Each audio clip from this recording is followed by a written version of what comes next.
the long run, that kind of investment could be a good idea. What's your broker say? Well, my broker is E.F. Hutton. And E.F. Hutton says,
Ahoy!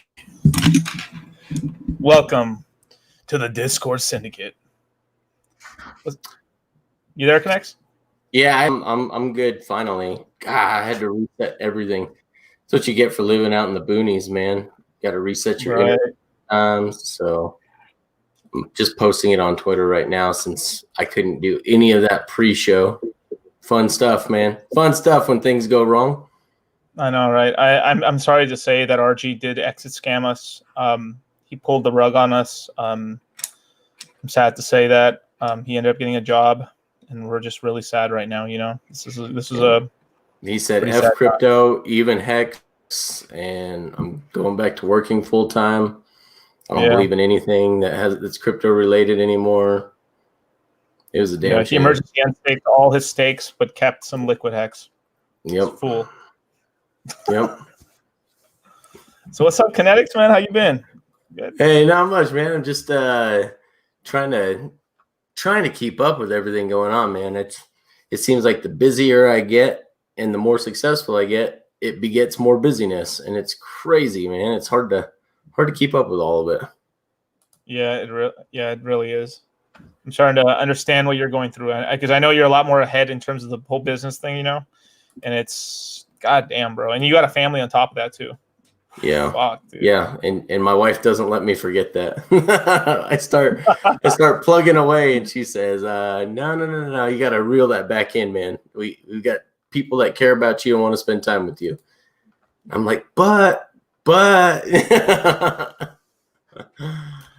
old man BTC pumper. Yeah, absolutely. What did it? Yeah, did it pump up like 1%? What's that? How much is it up right now? I just had it up a second ago. I'm in the middle of trying to post on all the other social medias right now, so I apologize. I'll check it out right now. No problem. Let's see what's going on CoinMarketCap. It is up 11,000. Oh wow! Here we go. Woo! Damn. Woo. So flow the money into crypto, and all the knaves can be happy. That's right, and I'll tell you what, that's a good sign for all the other coins, especially ours, especially since ours has beat BTC's run up for 2020, and it's beat ETH's run up for 2020, so that's a good sign for us. Yeah, I actually have a special guest today. That's great. A new Hexican. Well, new Hexicans are always good. Yeah, I've been slowly chipping away at this guy for quite a while, and I finally gotten to become a Sith. Good. Well, I've listened to quite a few streams that he's in, and he is a very, very smart man, and so I'm glad to have him as part of the crew. Definitely, man. I welcome you, Wasabi. How's it going, guys? Hey, Wasabi. It's good to have you, man. Bro? Yeah. Thanks for having me. Yeah. It's good to have you for the first time on this show. Yeah, I got the this nice little introduction by Dr. Fix over there, because you were chipping away a little bit at a time. It wasn't until I started staking for the first time, where I was like, my mind just kind of, it was a mind blown moment. Yeah. Yeah, it's kind of, it takes a while. That's why I usually use Honey first. I like like this. I give them all the sort of info and stuff, because it's like there's so much like disinformation about Hex right now. It's like you're either just like whatever about it, or you believe the bullshit essentially. But once you actually take time and look into it, you're like, damn. I mean, do you mind telling your story a little bit, Wasabi, of how you got into Hex and everything? Well, tell us your background first, and then tell us how that led into you becoming a Hexican. Okay, so I guess it like in the corporate world. So I come from a tech background. So I've worked in the tech industry for about the last 6 years after graduating from college. I started following crypto a lot, like 3 or 4 years ago. And I would say it became, it was something that I basically, like, I was obsessed with it basically after the 2017 bull run. And I went into the rabbit hole and I never came out after that. So for me, it's all about finding opportunity in the market, especially with each of the market cycles. So I would say, like, honestly, like a lot of my crypto journey, I guess, so to say, a lot of it actually kind of came from, I guess, meeting some of the community members in Decentraland. That's where I met Dr. Fix and a few other really great guys, like over in the Decentraland community. And then I came across Hex just from watching Richard Hart's videos on YouTube. And then as well as just kind of like a basic overview from Dr. Or Litecoin was kind of explaining it to me. He was explaining to me. I'll change the name in a minute. Okay. So yeah, he was explaining it to me. I'm pretty neutral, like, for the most part, in terms of like investing in the space. Like, I don't really care, if people are calling like a project a scam, blah blah blah. Like, that stuff, I don't really get caught in, like, in the emotional narratives, I guess. Like, to be honest, I don't really give a shit like what most people like think, or like what their opinion is on a project. For me, it's more of a, I kind of have to try things and then make my own decision from there. I don't really kind of like hop onto like whatever the trend is. So I had a good overview from Hex Jesus, and it was something I always like followed. Like, I just know there was a lot of bad publicity for Hex, like on crypto Twitter and YouTube. But at the same time, that bad publicity like made me really look into the project. So it wasn't until I figured out how, and to be honest, it's super simple how it works. It wasn't until I looked into creating my first few stakes and learning about how the T-shares work that it basically made me extremely interested in the project, because I'm basically neutral to start. Like, if I see really good information, like, I'm going to jump aboard. And the way that the staking was set up, it's very unique in terms of the game theory. It was the first to really do what it's doing now. And that's something I look out for on crypto projects, is what establishes the network effect in whatever it's doing. And the staking methodology that Hex uses, it's very unique in the markets. And that to me is very interesting. And depending on how you set up your staking ladder, it can give you basically a huge boost in terms of like the amount of supply that's coming in online every year. So I was already convinced, like, just from the staking ladder, I was like, okay, this looks really interesting. There's a lot of volume on Uniswap. There's a huge community on crypto Twitter. I jumped in the Telegram. There was like over 20,000 people in the Telegram. So it hit all the check marks for me that, whatever other opinions there are of like Hex, like, to be honest, I don't really care, because I look at it as like a possible opportunity. I am speculating, like, this should not be considered financial advice. But this is a project I will be speculating on for this market cycle, most definitely. And even long term, like, I'm definitely going to be throwing darts on some of the stakes that are like 10 to 15 years out, because why not? Like, it's not like I need that. It's not money I intend on using anytime soon. So like, I don't really care if I have to, you know, we'll see what happens. God damn, Wasabi, I couldn't have said it better myself. Jesus.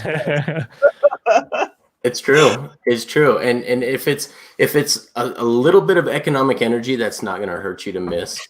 There's no reason why you shouldn't throw it out there just to see what happens. And try to get 1 trillion shares anywhere past 10 years, and you will start to see the compounding effect real quick, because there's that calculator on the go.hex.com page that shows you exactly how many hex per 1 trillion shares you're getting per day.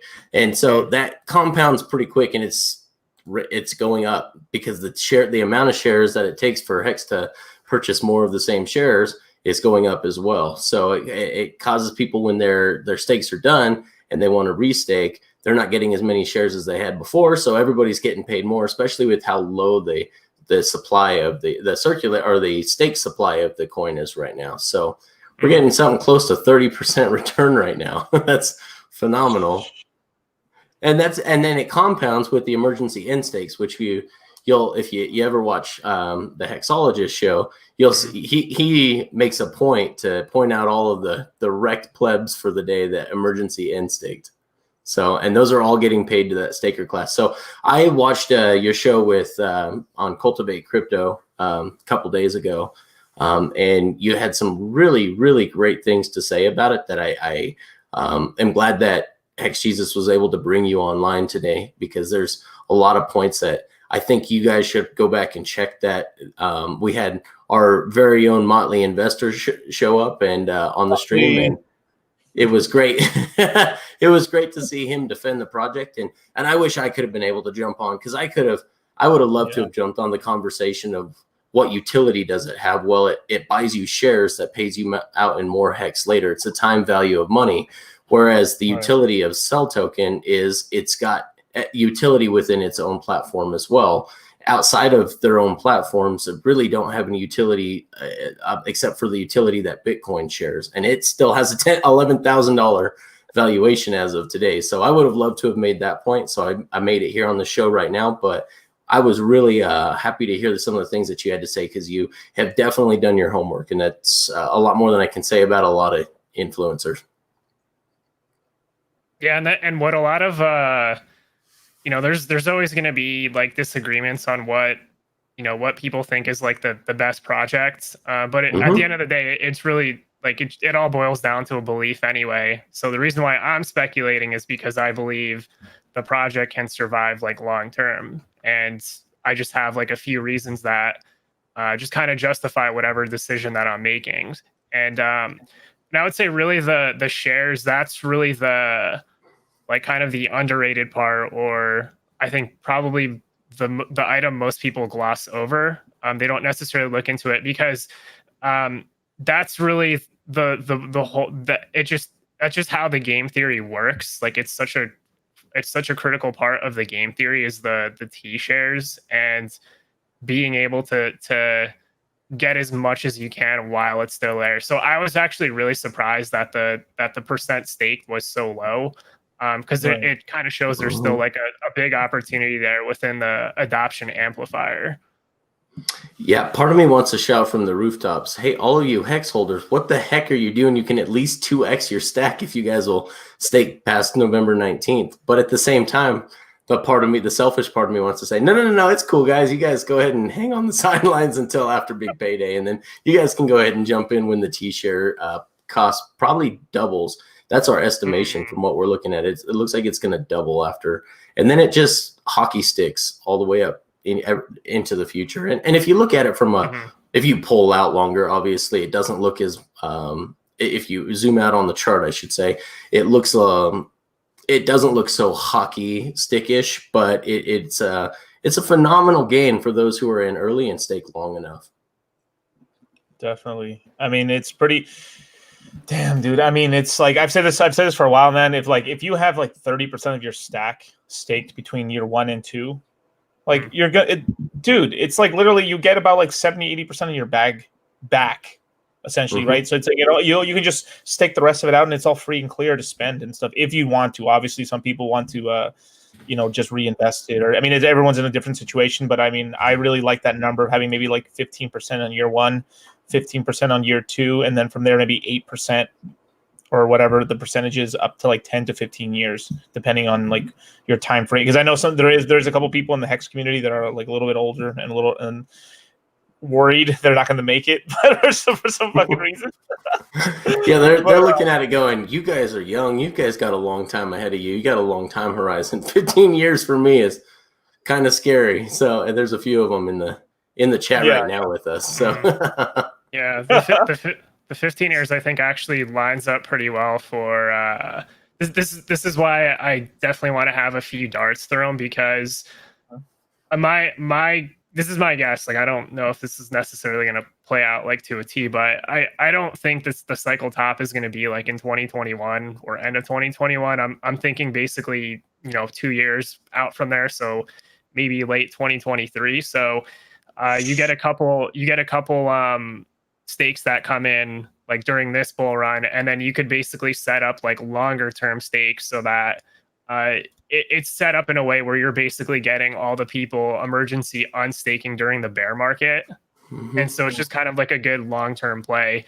And 15 years could actually potentially, like, I know it sounds like a lot, but if you consider this cycle, let's say it goes another 3 or 4 years, the next bear market's also going to be much longer. Maybe not necessarily for Hex, but I'm just thinking more for Bitcoin. It's definitely going to be, we're seeing kind of like the cycles get longer and longer. So it could be basically like a 7 or 8 year bear market for Bitcoin, wherever the cycle top is. So that's a long time to be basically stacking on emergency on stakes, because I think basically the whale pool is going to be drastically different, 5 to 10 years out.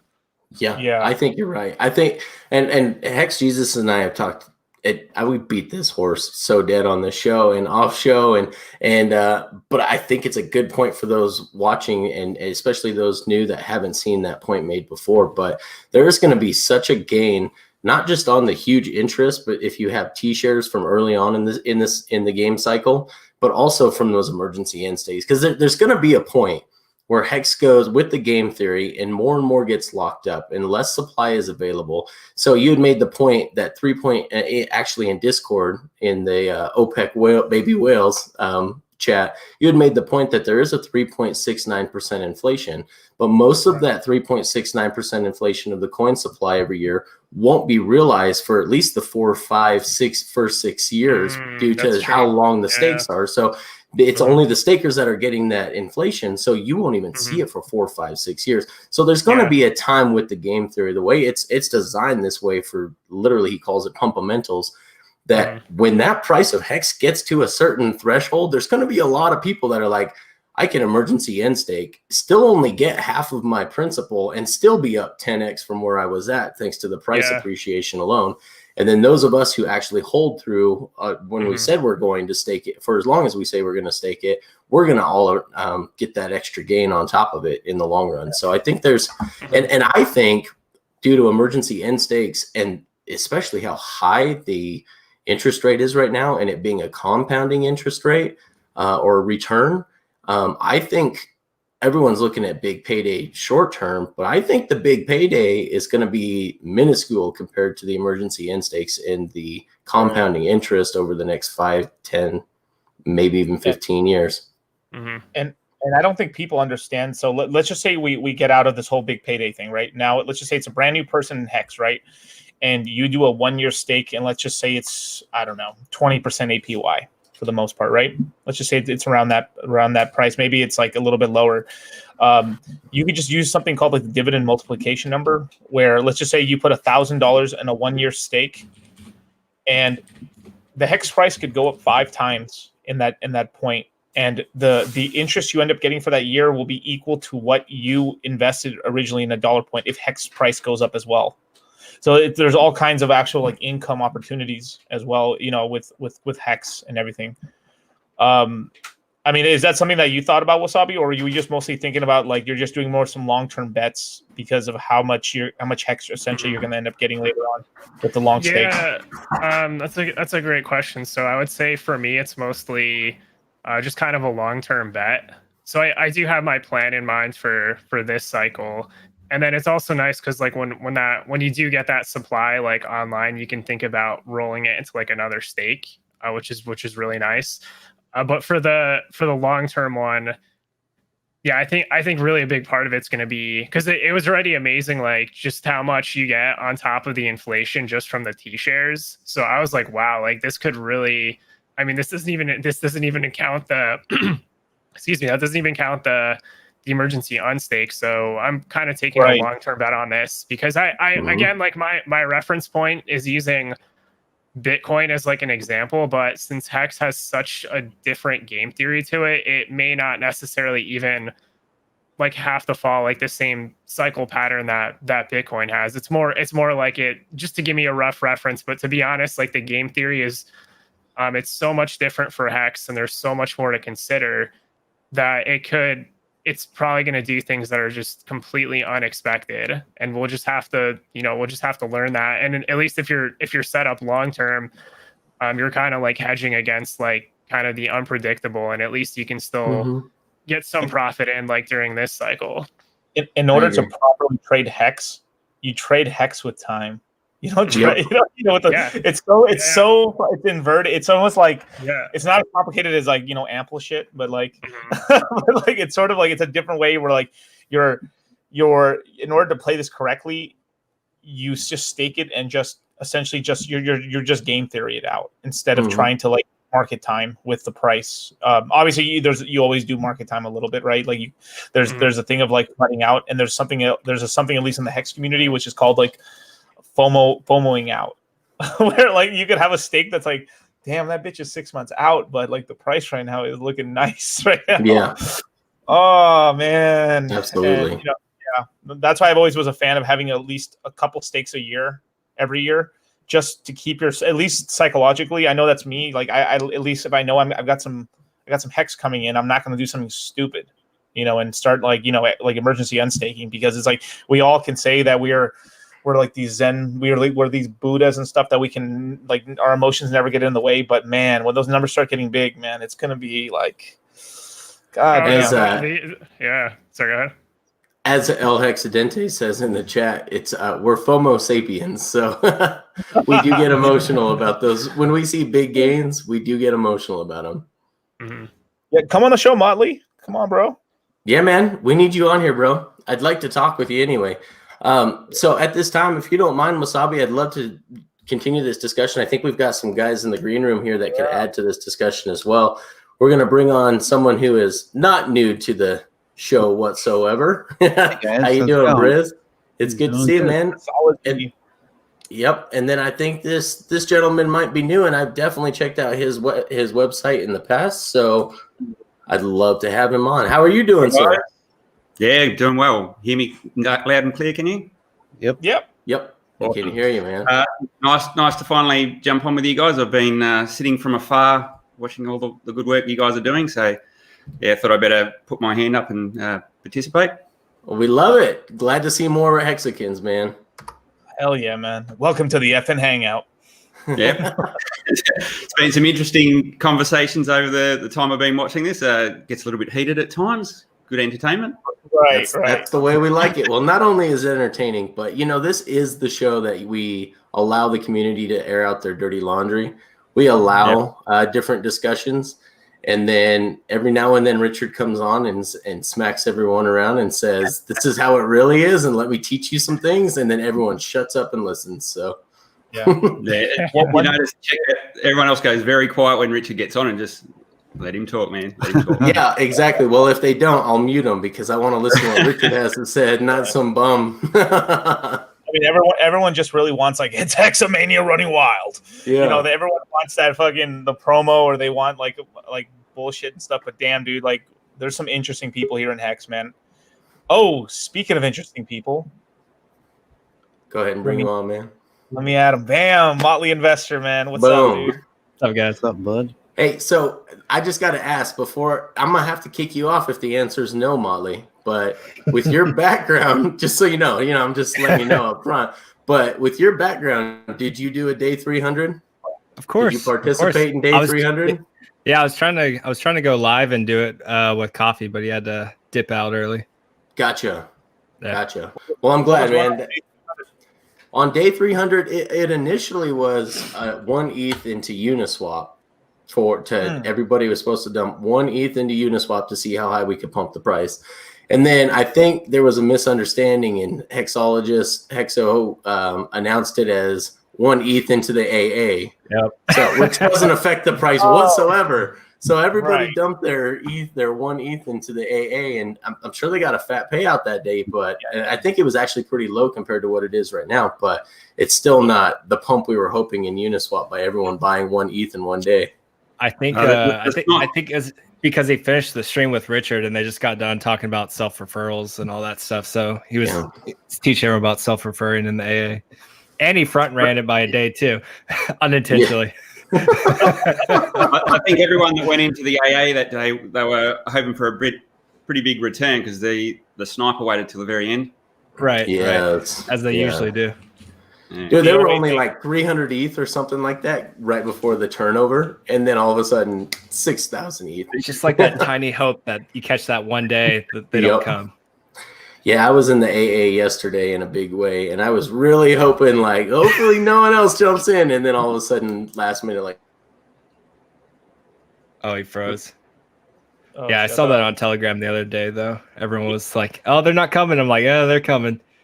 Can you imagine? Like, can you really imagine? Like, there is a day like you throw an ETH into the AA, and it stays at like 300 ETH or something, or 200. God. Oh my fucking! I'd be so upset because I would probably miss it. I I think we had one day. I think there was one day where there was a misfire. I think. Was there? I don't think so. Yeah, early on in the piece, I think there was a bit of a misfire. And, what day was that? Day 37. I think it was like 177 ETH. I threw an ETH on that day.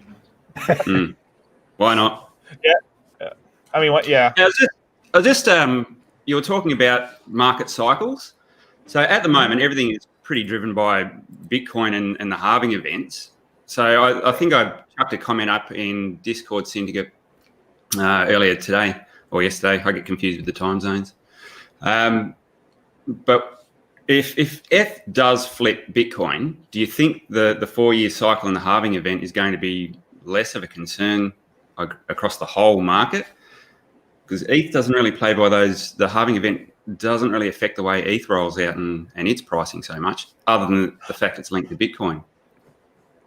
I think it fucks everything up. If like we haven't, because right now our psychology, even in Hex and everything, because like right now we're kind of following what's going on with Big Daddy Bitcoin, right? Yeah. As soon as you have this whole thing, like all we've known in crypto is Bitcoin being the sun, essentially, right? And as soon as we find out the moon is now bigger than the sun, it's like, fuck, man, what is going on? But but actually, so nothing can be bigger than Bitcoin because nothing has been bigger than Bitcoin.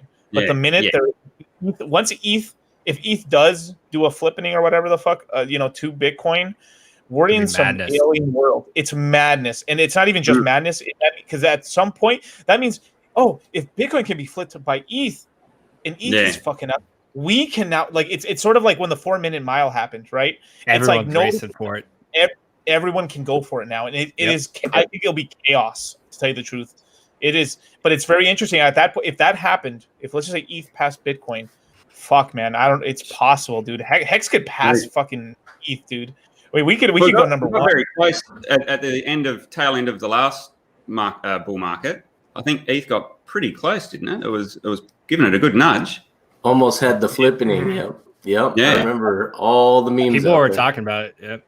Yeah. Mm-hmm. So I think Richard said some exchanges did, price wise and everything. Oh, really?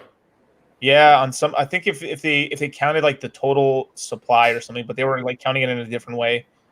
It was definitely an accumulative market cap. It wasn't the individual price itself, but there was, when you've got 10 times as much supply and you were 1/10 of the 1/10 of the price of Bitcoin. It adds up quick. That's for sure. Yeah, it's pretty interesting. I mean, when Wasabi and Charlie from Cultivate Crypto have really because I was really against the whole lengthening cycle theory. I basically had okay, maybe it might, the bull run might take a little longer, but it might be we might get the all-time high in 2021, right? That's what I was really thinking originally in 2019 and 18. But as we've gotten closer, I'm like, God damn it, it's going to be in 22. And then as I'm hearing more information, as we're getting more and more information, because things are kind of heating up a little bit, I'm like, fuck, man. There's something I've been wanting to avoid with all this bullshit with the lengthening cycles is that if let's just say we hit 23 is really what the all-time high of Bitcoin is, right? Do you know what happens in 23? In 23, it's the next Bitcoin halving. So it'll be like the first time we're in a full fucking bull trend, and we're about to go into the fucking halving. Holy fucking shit! I don't know, dude. That's why I'm like, dude. We're looking into some craziness, You have some big hex coming out that day. Yeah, right. I mean, I have hex coming out all the time, man. Yeah. Hex coming out my ears every year. Yeah. But I think with Bitcoin, the biggest price run up was condensed to, I think it was like 6 or 7 weeks was where it really exploded. So this could just be that really long run up to that explosive period as well. Yeah, it makes me wonder maybe because let's just say we're already touching really all new. We're in 22. We're in new all-time highs. Maybe we're touching $56,000 or higher for BTC. But then as soon as we go into 23, everyone's gonna be like the halving this year, where Bitcoin would have dumped, but because there's a sort of a buy the rumor, sell the news sort of thing, right? Event, you could have just 8 months of just dude, buy Bitcoin. The halving is gonna happen. The halving, it could be such a pumping effect that literally we could possibly touch $200,000 for BTC, 400,000. I mean, I don't know how crazy it gets, but we're talking about literally 3 years from now. And if we're still haven't corrected or crash, I mean, a serious crash now, little a 40% dip or something, but an actual crash, if we're still in that market, man, holy crap, the gains are fucking insane, because it's we're so used to these little 4-year cycles. It's 3 year. I mean, 2 years of just kind of bullshit. 1 year of kind of a 2016 we're going up, and then 2017 year of this. But if it starts lengthening out, then we're slowly going like this, and then at a certain point we actually finally get that jump down. But because it's so long, it kind of freaks me out, because that can make the bear market really long, and that's what kind of freaks me out, because I don't most people don't mind waiting. I know we're all kind of grizzled veterans and stuff a little bit since we've been around since 2017. But can you imagine being through a bear market that's 5 fucking years long? No, damn, I can't. That's rough. Because imagine after let's just say we hit the halving. The halving is actually, let's just say that's the all-time high. We hit the halving maybe a couple months later, then it crashes. The next halving is not for 4 more years. So that means we could be in a trough for 4 years, and then the resurgence of Bitcoin doesn't happen until 4 years later for the next halving, and that's what kind of bounces it up a little bit, and then we start going back up again. I don't know. You might see that sort of level out though if the dominance used to scale out. Then we don't have we're not so subject to the Bitcoin rise and fall with the halvening events, and we get more economic mass in all these other projects. You might start to see the whole market mature and level out a bit, I think. Yeah. Well, that's what I think. And I was going to ask Wasabi what he thought on this, but do you think with the lengthening cycles that reduces some of the volatility and possibly makes it more attractive for legacy investors? Yeah, definitely. I've actually noticed that even if you look at, for example, the ratio between Ethereum to Bitcoin, even now when there are rallies versus Bitcoin, it's not quite as parabolic as the last cycle. It's just things are taking a little bit longer this time. So it's actually perfect, because there's going to be basically more sideways movement for some of the lower cap stuff to really start to move when Bitcoin and Ethereum are chilling out. Because I would say the big difference, even if you compare the top two, Ethereum last cycle was probably still considered an altcoin, but this cycle Ethereum is no longer an altcoin. Ethereum has proven itself. It's a blue chip. and it's a serious competitor like versus Bitcoin now, because of like how much economic activity there is going across the chain. So it's great. Yeah, it's going to be awesome because there's going to be just so much consolidation for Ethereum, and that's going to be a perfect time for just like market makers to like pump up the prices on like all the lower cap stuff. So I am looking forward to it. That's good news. I like to hear that. I think that's wild. This changes my strategy a little bit. Like now I bought some liquid hex a couple days ago, and like now I'm considering going a little more heavier on year 3 and 4 now, just in case. It really fucked my whole strategy. I mean, it didn't fuck my strategy up, but it kind of like, because I was weighted a little more because we were just going off of the information we had in 2019, you know? Yep. And damn, man, that's what I'm telling you. You gotta just keep up with the news and just always keep your pulse and stuff, because just crypto changes like this, man. It's insane. Yeah. But that's why if you evenly stake out, you're never completely like fucked out like of your hex, because you always have something coming in. But you know, it's like, you know, hindsight's 2020, obviously. Yeah. Yeah. If you can time it, it's gonna be awesome. Well, yeah, if you can time it. Yeah. I hadn't considered your approach about the 30% and having that staked shorter term, which would then offset all your longer term stakes, and it makes a lot of sense. Yeah, sacrifice a little interest, try to hit that bull run. And in the meantime, keep all your hex safe, right? Oh, that's it. Got to do the right thing. Keep it secure. Hex safe, not win, sir. You wanna give a proud little pump on your a shill your bag on what it is that you do for the community? That'd be great. Yeah, I guess it's great what you guys do, and I just wanted to add a little bit where I could. I spend most of my day bringing new people, no coiners, into the space, and really strict on security and how you do that. So big on hard wallets and how you store seeds and things like that. So I guess my way to give back to the community was to make a few videos and put up a website where it just really teaches people the right things to do in terms of how you should be setting up your wallets and keeping your seeds safe. Mm-hmm. Previously, it hasn't been so important, because if you're holding Bitcoin or Ethereum, very easy to swipe a wallet and move all your coins to another place. But we're going to be linked to these things for decades if you're playing Hex the right way. So you've got to get that right to begin with. So I thought it was important just to educate people on that side of things. And it still amazes me the amount of people that have been in the space for a while that aren't using hardware wallets and things like that. It just blows my mind that they're not thinking with that sort of long-term vision, I think. I knew better than not to, and I still had pretty well, not super long stakes, but I staked too short, and so my mistake of accidentally staking too short, emergency end staking at 50% and restaking them back out worked to my advantage, because I was like, "What are you doing, you moron? What happens if someone scrapes your private key for your MetaMask off of your browser? If you click something, you didn't even realize it."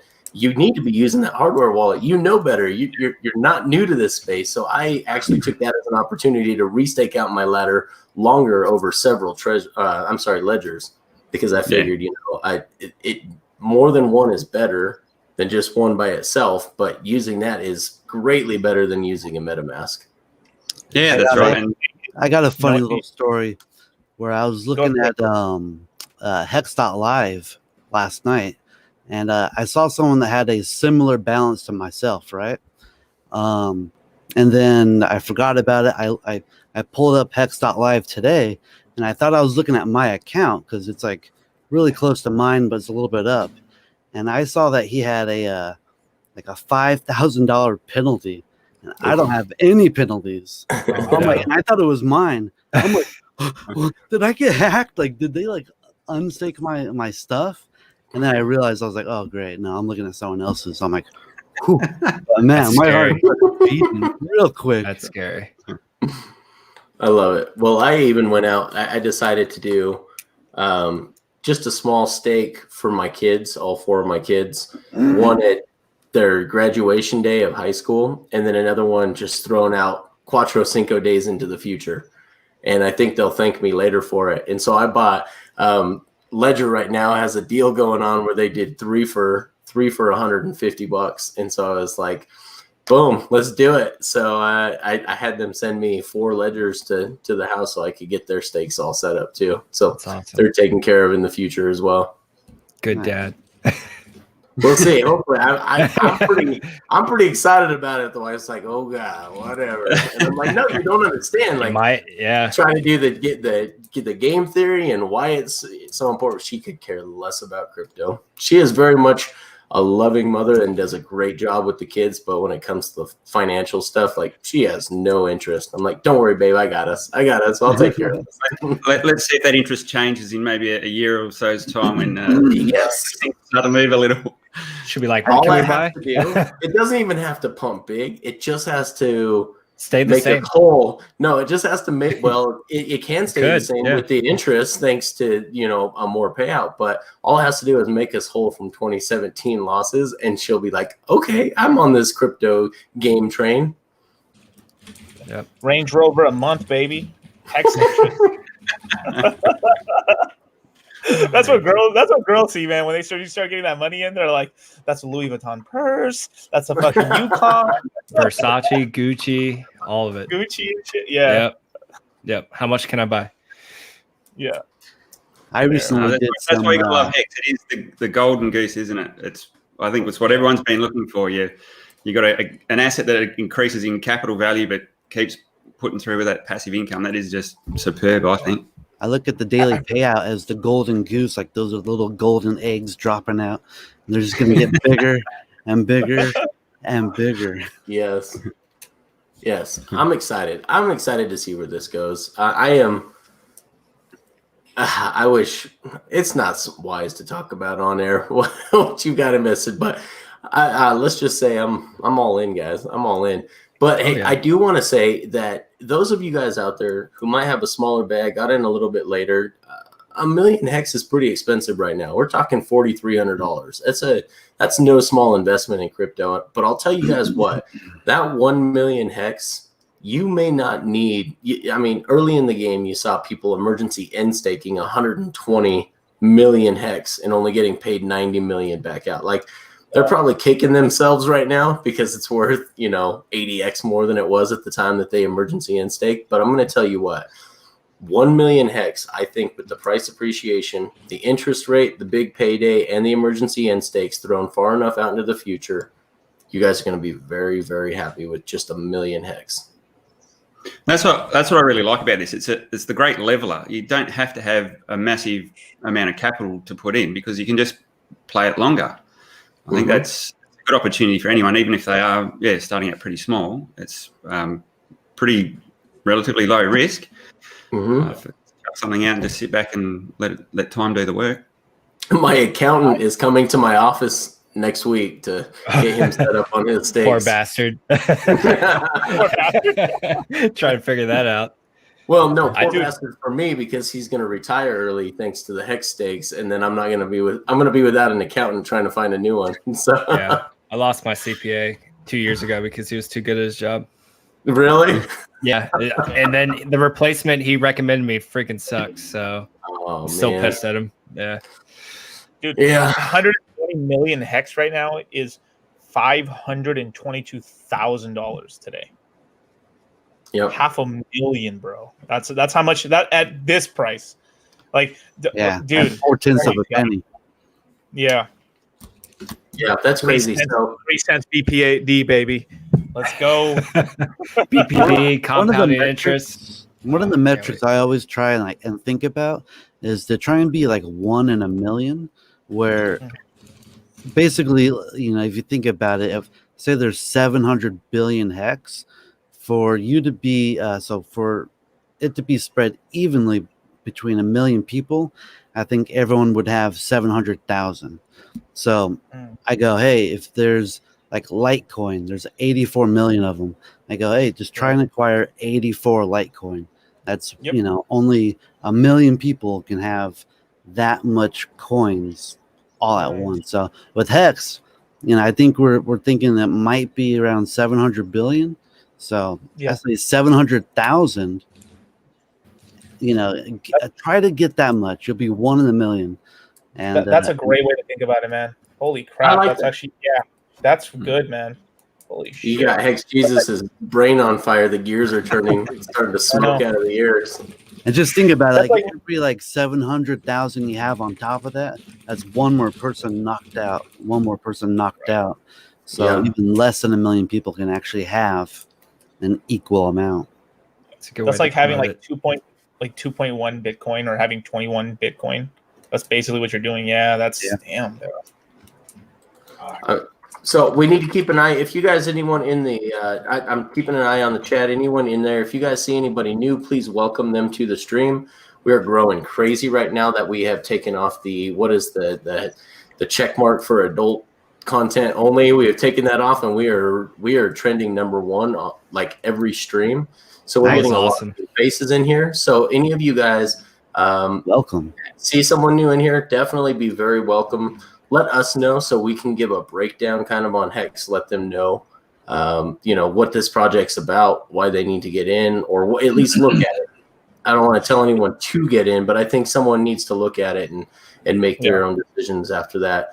We also want to throw a giant thank you out there to all of those in Europe and Asia that have been joining us as well. There's not been an opportunity for them because of the time of day that we stream for them to get on and get their name thrown into the Million Wheel Hex giveaway. So if you guys would DM directly RG3 in Twitter, and I think he is t.me/RG3_3 or RG_3. I believe that's right. If you'll double check that and confirm that for Bitcoin.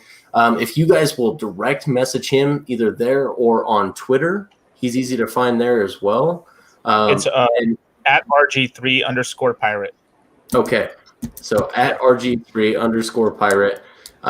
If you can DM him on either one of those two platforms, he will add you guys to the list because we know that you can't make it onto the live show to be able to spam up the chat to get put on there. So keep in mind, everybody, when we hit 1,000 followers on Dlive and you follow, like, and subscribe on YouTube and follow RG3_pirate at Twitter, then we will get you added to a 1 million Hex giveaway that we plan on giving away. And we're hoping to reach that before the adoption amplifier is over, before big payday, so that we can try to get people's bags in there and get them staked so they can take advantage of the big payday with their free Hex.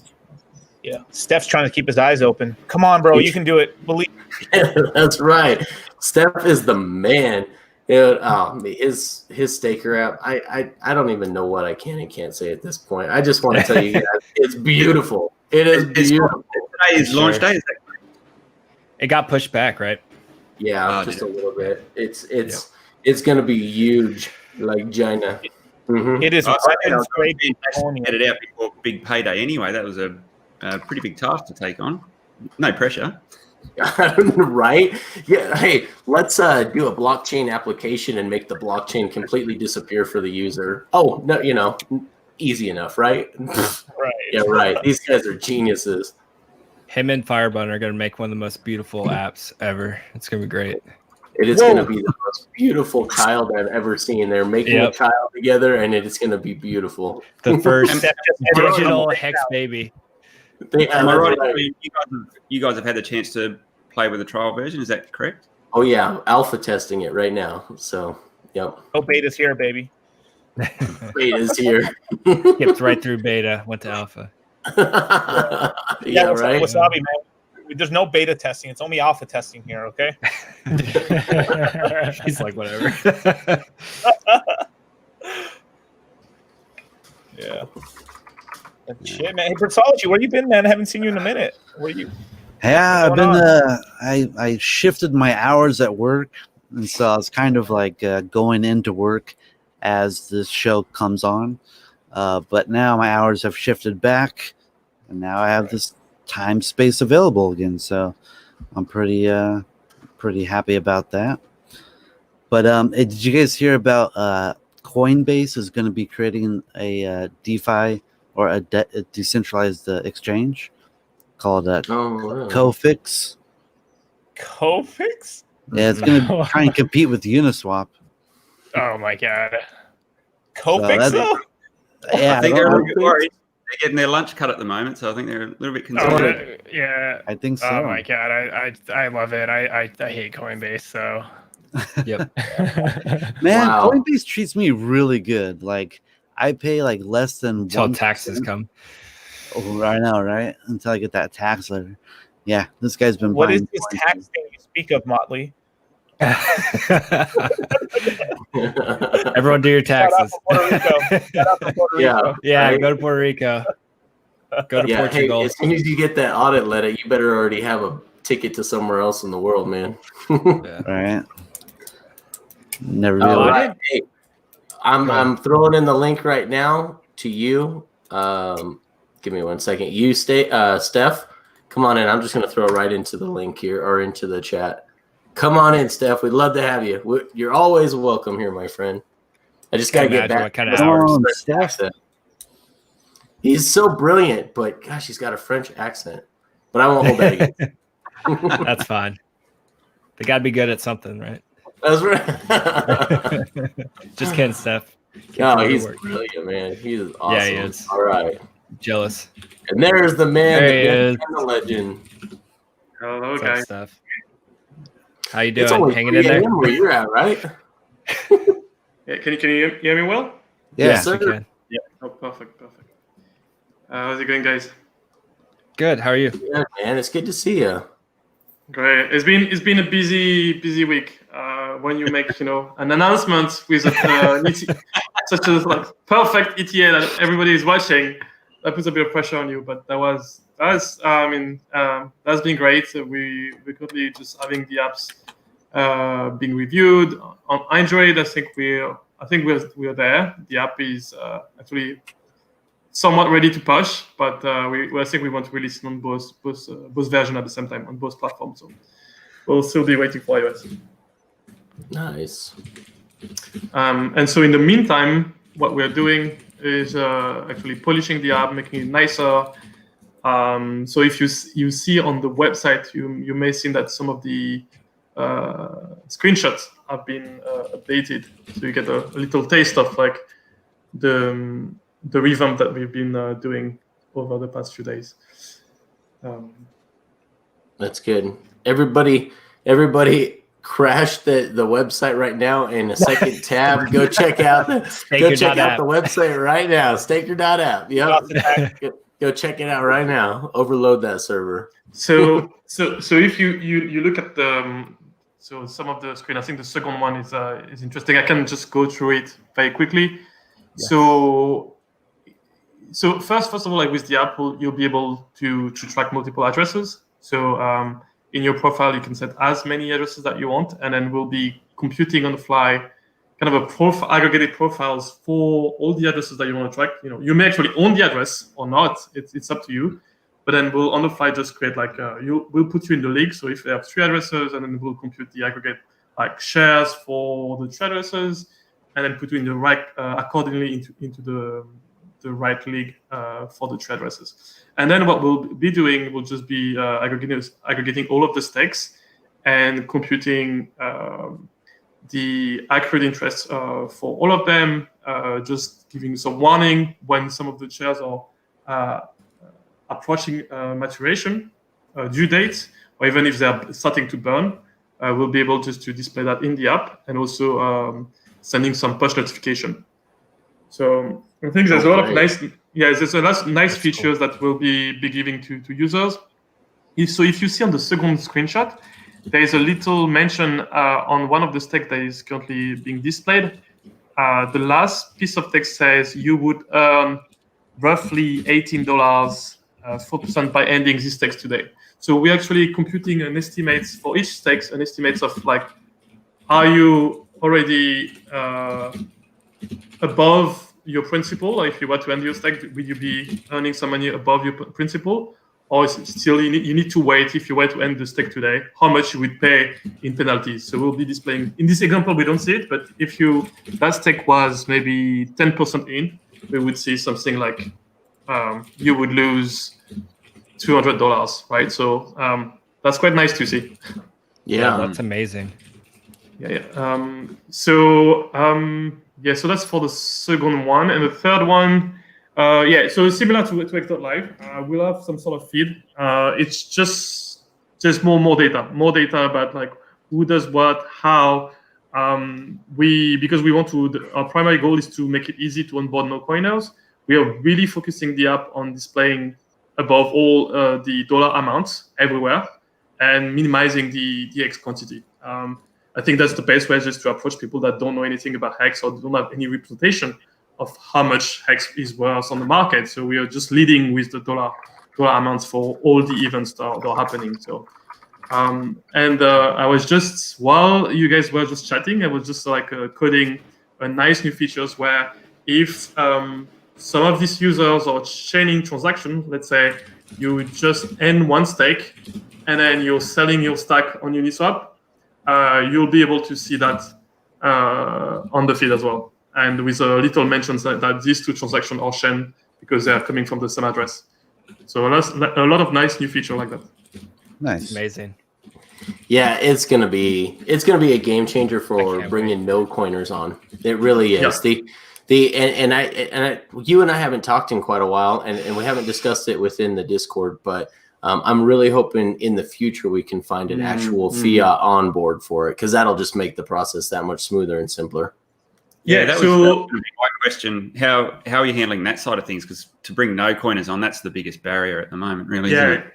Yeah, so there's two main friction, I think, to get onto X right now. So there is the fiat to crypto aspect. And so for this one, we're not solving it ourselves because, I mean, something that any crypto businesses or company are struggling with.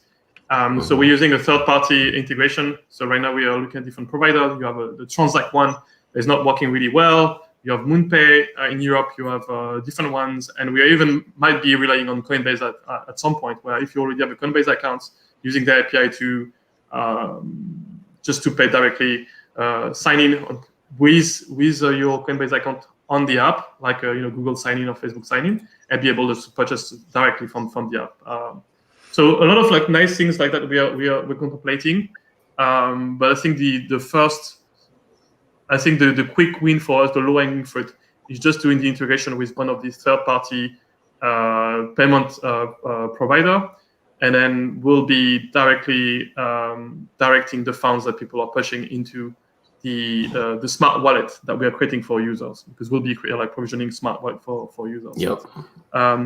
So that's on the first friction point. The second friction point is interacting with X. So knowing what is the nice strategy for putting your ladders or your Hex, and who does what, how they do it. And so all of these things, I think we're adding a lot of value. Things that are not existing right now. Doing batch transactions is one of them, but also displaying to the users how they are doing, let's say, compared to other users on the network across your league, but across all stakers. So we have a lot of new features that are coming just to make the experience with X a bit more gamified, to understand that people. I saw your guest Wasabi. He was mentioning that the shares are sometimes overlooked by users, and we want just to flip that around, saying now you're aiming towards accessing the highest league in the ecosystem, which is a proxy for the amount of shares that you have, right? So it's not so much about having 1 million Hex, is gaining the most shares on the network. And these things are relative. So if people around you are staying much longer than you, then you need to up your game in some sense if you want to get your piece of the pie. So most people, very few people talk about it, but you get less as the global average of people staking move up, right? If people are just staking on average 10 years and you're just staking 1 year, you get way less than those, obviously, relatively. So it's both dynamic, but it's so in some sense it's a competition for who's gonna get the most shares. And one way to beat, even with a small stack, to beat other people is just to stake much longer. You can go long. Go long. Yep. So do you mind if I talk real quick about the staker app, the gamification, the classes in there? Do you mind if I mention something on that real quick? Go ahead. Okay, so Wasabi, I don't know if you've checked it. I think everyone else on the stream has, but have you checked out Hex.live by any chance? Yes, that is such a great website. So that's Steph that made that. So that's who's on here with us right now. That's his website. So the user interface, the GUI on the Staker app is very similar. Nice, clean, beautiful. I mean, just beautiful. There's nothing in crypto that looks as beautiful. Nice job again, by the way, Steph. So if you've looked on, if you've ever connected your wallet or someone else's wallet to spy on where they rank with the gamification on what your different classes are, you've got the oily squid, you've got the dabbing dolphin, things of that nature. That is built into the Staker app. So what I like about that gamification is that you guys can compare with your friends. Oh, dude, you're still just a little silent clam. So, and I'm freaking Mr. Shrimpy Shrimpster or whatever. I don't remember what the shrimp one is, but anyway, because I haven't been down that way, or I haven't from the moment I bought my Hex and checked on that website. I know I was bigger than that, but so it's really neat to have some kind of gamification, something fun in there like that and I can just like follow up on that comment. I was talking about things being dynamic, so you could have you could be staked for 10 years and having a percentage of the overall pie of shares available. If a lot of people are unstaking, your pie of the your piece of the pie just increase. The part of the pie just increased relatively, right? So you could move leagues without doing anything, just by the pure fact that some people are unstaking and they're not restaking, right? Yep. So one thing that we want to do around that is just to add notifications like, hey, your ranking change overnight or this week, or this is how many position in the ladder that you gain. Or if you were to stake, let's say 1 million X or 100,000 X for 10 years, you could move to the next ladder. So we won't just incentivize people just to think a bit more long term with the way they manage their X. And so I think it'll be very easy because we just gamifying the whole experience.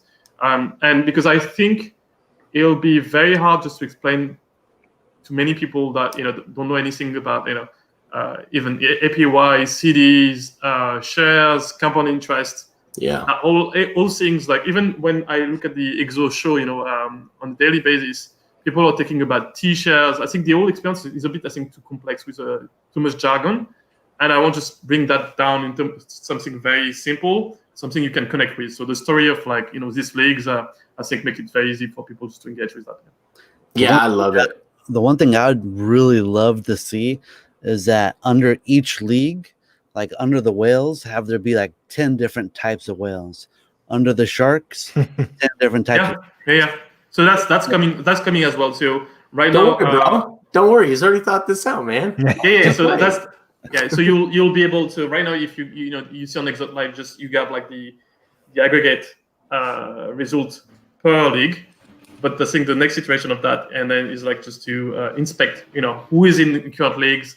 And what does it take you, compared to your position, what does it take you just to pass over other people? So you could see, on the daily basis, maybe a change of how many position you gain within your league or even within the entire ecosystem. Okay. Nice. Right now, if you do I think the sum of all of the different unique addresses staked, I think we're roughly around 17,000 unique address staked. So, and it keeps increasing. In the past months, because we have that matrix in the app, we were at 16,000, and now we are 7,000. So there's a clear, I know it's because we are approaching big payday, but there's a clear increase in adoption because people are staking, more addresses are staking, and the global average is increasing as well. So the duration. Let me ask, did you say you're going to have a ranking system of 1 through 17,000, one for each new wallet, basically? Yeah. So for example, let's say I'm 4,800. Oh, I'm 6,600. Yeah. So let's say you because a Swift squid, a Swifty squid, and then I don't know the number of. Let double check quickly. So right now there are about 3,000 Swift squid. So you can imagine that now in your profile you'll see, hey, this is your position within that league. So there's 3,000 of them, and maybe your position is number 20 out of the 3,000 squids. And so we'll be displaying some sort of like, what are the steps that you need to take to go to the next ladder, which is dabbing dolphin, right? And so it may work or it may not work because the entire system is dynamic, and you don't know actually what other users will be doing the day after, right? If all of a sudden 10,000 people decide just to stakes much longer than you are, you will just be going down in terms of your position in your leagues or even across the entire ladder. So but that's the beauty of it. That is awesome. So hold on one second, guys. I invited this gentleman on today, and I'm glad he was able to make it again today. Mr. Vote, how are you doing, sir? Nice. Hey guys, I just got up. What's up? Early. I appreciate it. Yeah, it's you same time zone, I believe, as Steph there. Yeah, I think, yeah. So and it's only what, 3-4 o'clock in the morning there? It's 5. It's 5. Oh, it's time to wake up anyway. Yeah, it's time to get started for your day anyway. So it's good to have you on, man. For the rest of you guys in the community, if you've missed any of the shows that we've ever talked about Mr. Vode here, or the previous one where we had him on, he is a big proponent of the SciVive channel. He's very knowledgeable with all things health. So got to take care of your health, guys, if you want to live long enough to spend your stakes in the future. So we're glad to have him joining us here, and he is a fellow Hexican as well. So thanks again, sir, for agreeing to join with us tonight. Well, I hope I'm right about the stuff I say. So there's always. I hope so too, because I'm following your instructions, man. But everyone can try, you know. That's right. That's right. Well, it's making me look good on the outside. Hopefully, I'm as healthy on the inside as I look on the outside now. So thanks for your advice. I think you are. I try. You know, the biggest thing that a lot of people forget is your gut biome. You got to make sure that gut biome is working correctly. You got to have the correct probiotics, and there's some pretty amazing probiotics out there. Not just some cheap drugstore stuff you pick up off the shelf at the local CVS. Yeah, well, the issue with drugs is we don't really know what a healthy gut biome is. You can't really quantify that. Everyone's different too. When you ask somebody, he can't really tell you what the exact composition of different gut bacteria is and what is actually healthy. And it's actually hard to know that, because when you look at the general population, you always never know if everybody has an optimal gut biome. So if you take like an average from everyone, it still doesn't tell you anything. That's true, but I can tell you by looking at Americans, yes, gut biome is not great. Probably not. We're huge. Probably not the optimals. Yes, absolutely. As I tried to same with blood markers and pretty much every metric we use to define the norm or health. Yeah. So yeah, it's kind of a mess, I think. Yeah. You know, some of the nationalities that have the longest longevity for lifespan, a lot of those guys are eating a lot of spicy foods. I don't know if you've noticed that correlation between the two. Oh, really? Yeah, absolutely. A lot of the Asian I'd have to. What's that? Kimchi. Yeah, well, and that's good for your gut biome. That is it can be. I had my best man at my wedding is a Korean, and his mom made some pretty spicy kimchi, man. I'll tell you what. But you know, a lot of those fermented foods are really good for that gut biome, help you process. And and while I agree with what you're saying there, Mr. Bode, there's a lot of, I hate to say this, guys, but just look at your poops. How do your poops look, man? You can tell whether that's a healthy gut biome or not. I've had some weird ones for sure. For sure. All I can say is Captain Crunch, Crunch Berries or whatever it is. turn your shit green, literally. So so good though. Just make So sure not to good. get any chlamydia clams, and you guys will be okay. yeah, or the It's a new rank. syphilis squids. New rank and Staker, yeah. They're all STIs.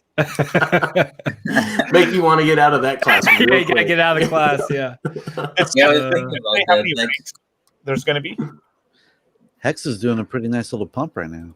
Yeah, it's Yeah. been doing it since the beginning of the stream. Damn. Everyone's trying to get their 700,000 real quick. Between Yeah. Staker app coming up. Yeah. It's so funny that I think because many of the folks here may be staked for a decent amount of time and are contemplating a future amount of wealth, that people start thinking about, okay, I want to leverage that wealth and not being, sick or whatever. So I'm taking care of my health by, either just doing a bit of sport or looking at my diet. So I think that's the side effect of just thinking more long term with your finances. It has some ripple effect on your other aspect of your life. Definitely. I agree. I did some 15-year stakes this week. Feeling pretty good. It's really taken a big off my shoulders, because I wasn't really sure how I was going to stake, and now I just got it done, and I just spread it out over 15 years. I have a little bit coming out every month, and you know what? I'm excited now. Just all right, I get an allowance. I think over time, everyone's gotten a little bit more comfortable with the project, and they're happy to chuck out larger things for longer. And everyone here, they can see that people are in it for the long term, and it's really refreshing to see that, because you jump in and out of other projects, and they're just P&Ds at the moment. So it's really refreshing to come into something where there's a longer term commitment, and I think the quality of the people that you get in projects like that really shines through as well. That's what I was saying the other day in the chat. I was like, I'm going to know you guys for the next 15 years. I'm not going anywhere.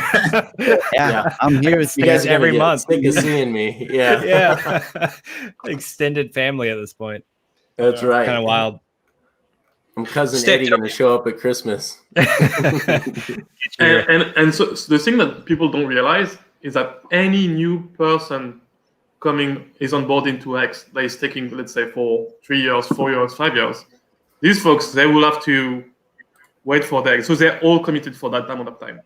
So compared to all other projects, Bitcoin included, Hexicans needs to just speak about Hex, promote the project, look at side gigs to make the investment worthwhile, and they will do it for years because they need to wait for the investment to come back. So I think that's unique in terms of value proposition. The fact that many of the folks are locked in, and think about it. Anytime that you onboard someone new to Hex, let's take for a longer amount of time, that person will have to think about Hex for the next, maybe not every day, but at least from time to time for the next 3, 4, 5 years, or could be even more. So.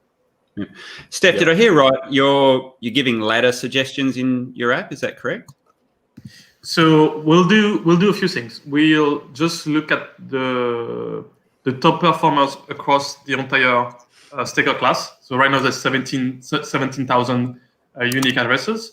So we'll give you maybe the top 3 performers. We'll give you the top 3 performers within your league, and then we'll have some sort of templates, right? So a simple templates where you have a couple of fields. So you put the amount of hex that you want to put in, and then at which frequency you want to have them coming back. And so you can set up a ladder with the 3 inputs, which is the amount, the duration, total duration, the periodicity. And so you have these three variables that you set into a few fields, and then we pre-create the ladder for you. We give you an accurate price estimates of ROI and all these type of things.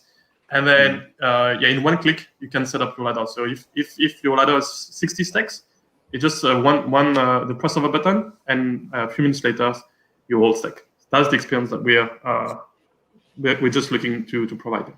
It's awesome. Yeah, that's going to be massive, because I know when I'm bringing new people in, that is the conversation around laddering that can go on for a long time, and trying to work through all the nuances of what you can do and why you should do this. And there's no wrong or right, but just what suits you in your time horizons. So we'll have these 3 modes.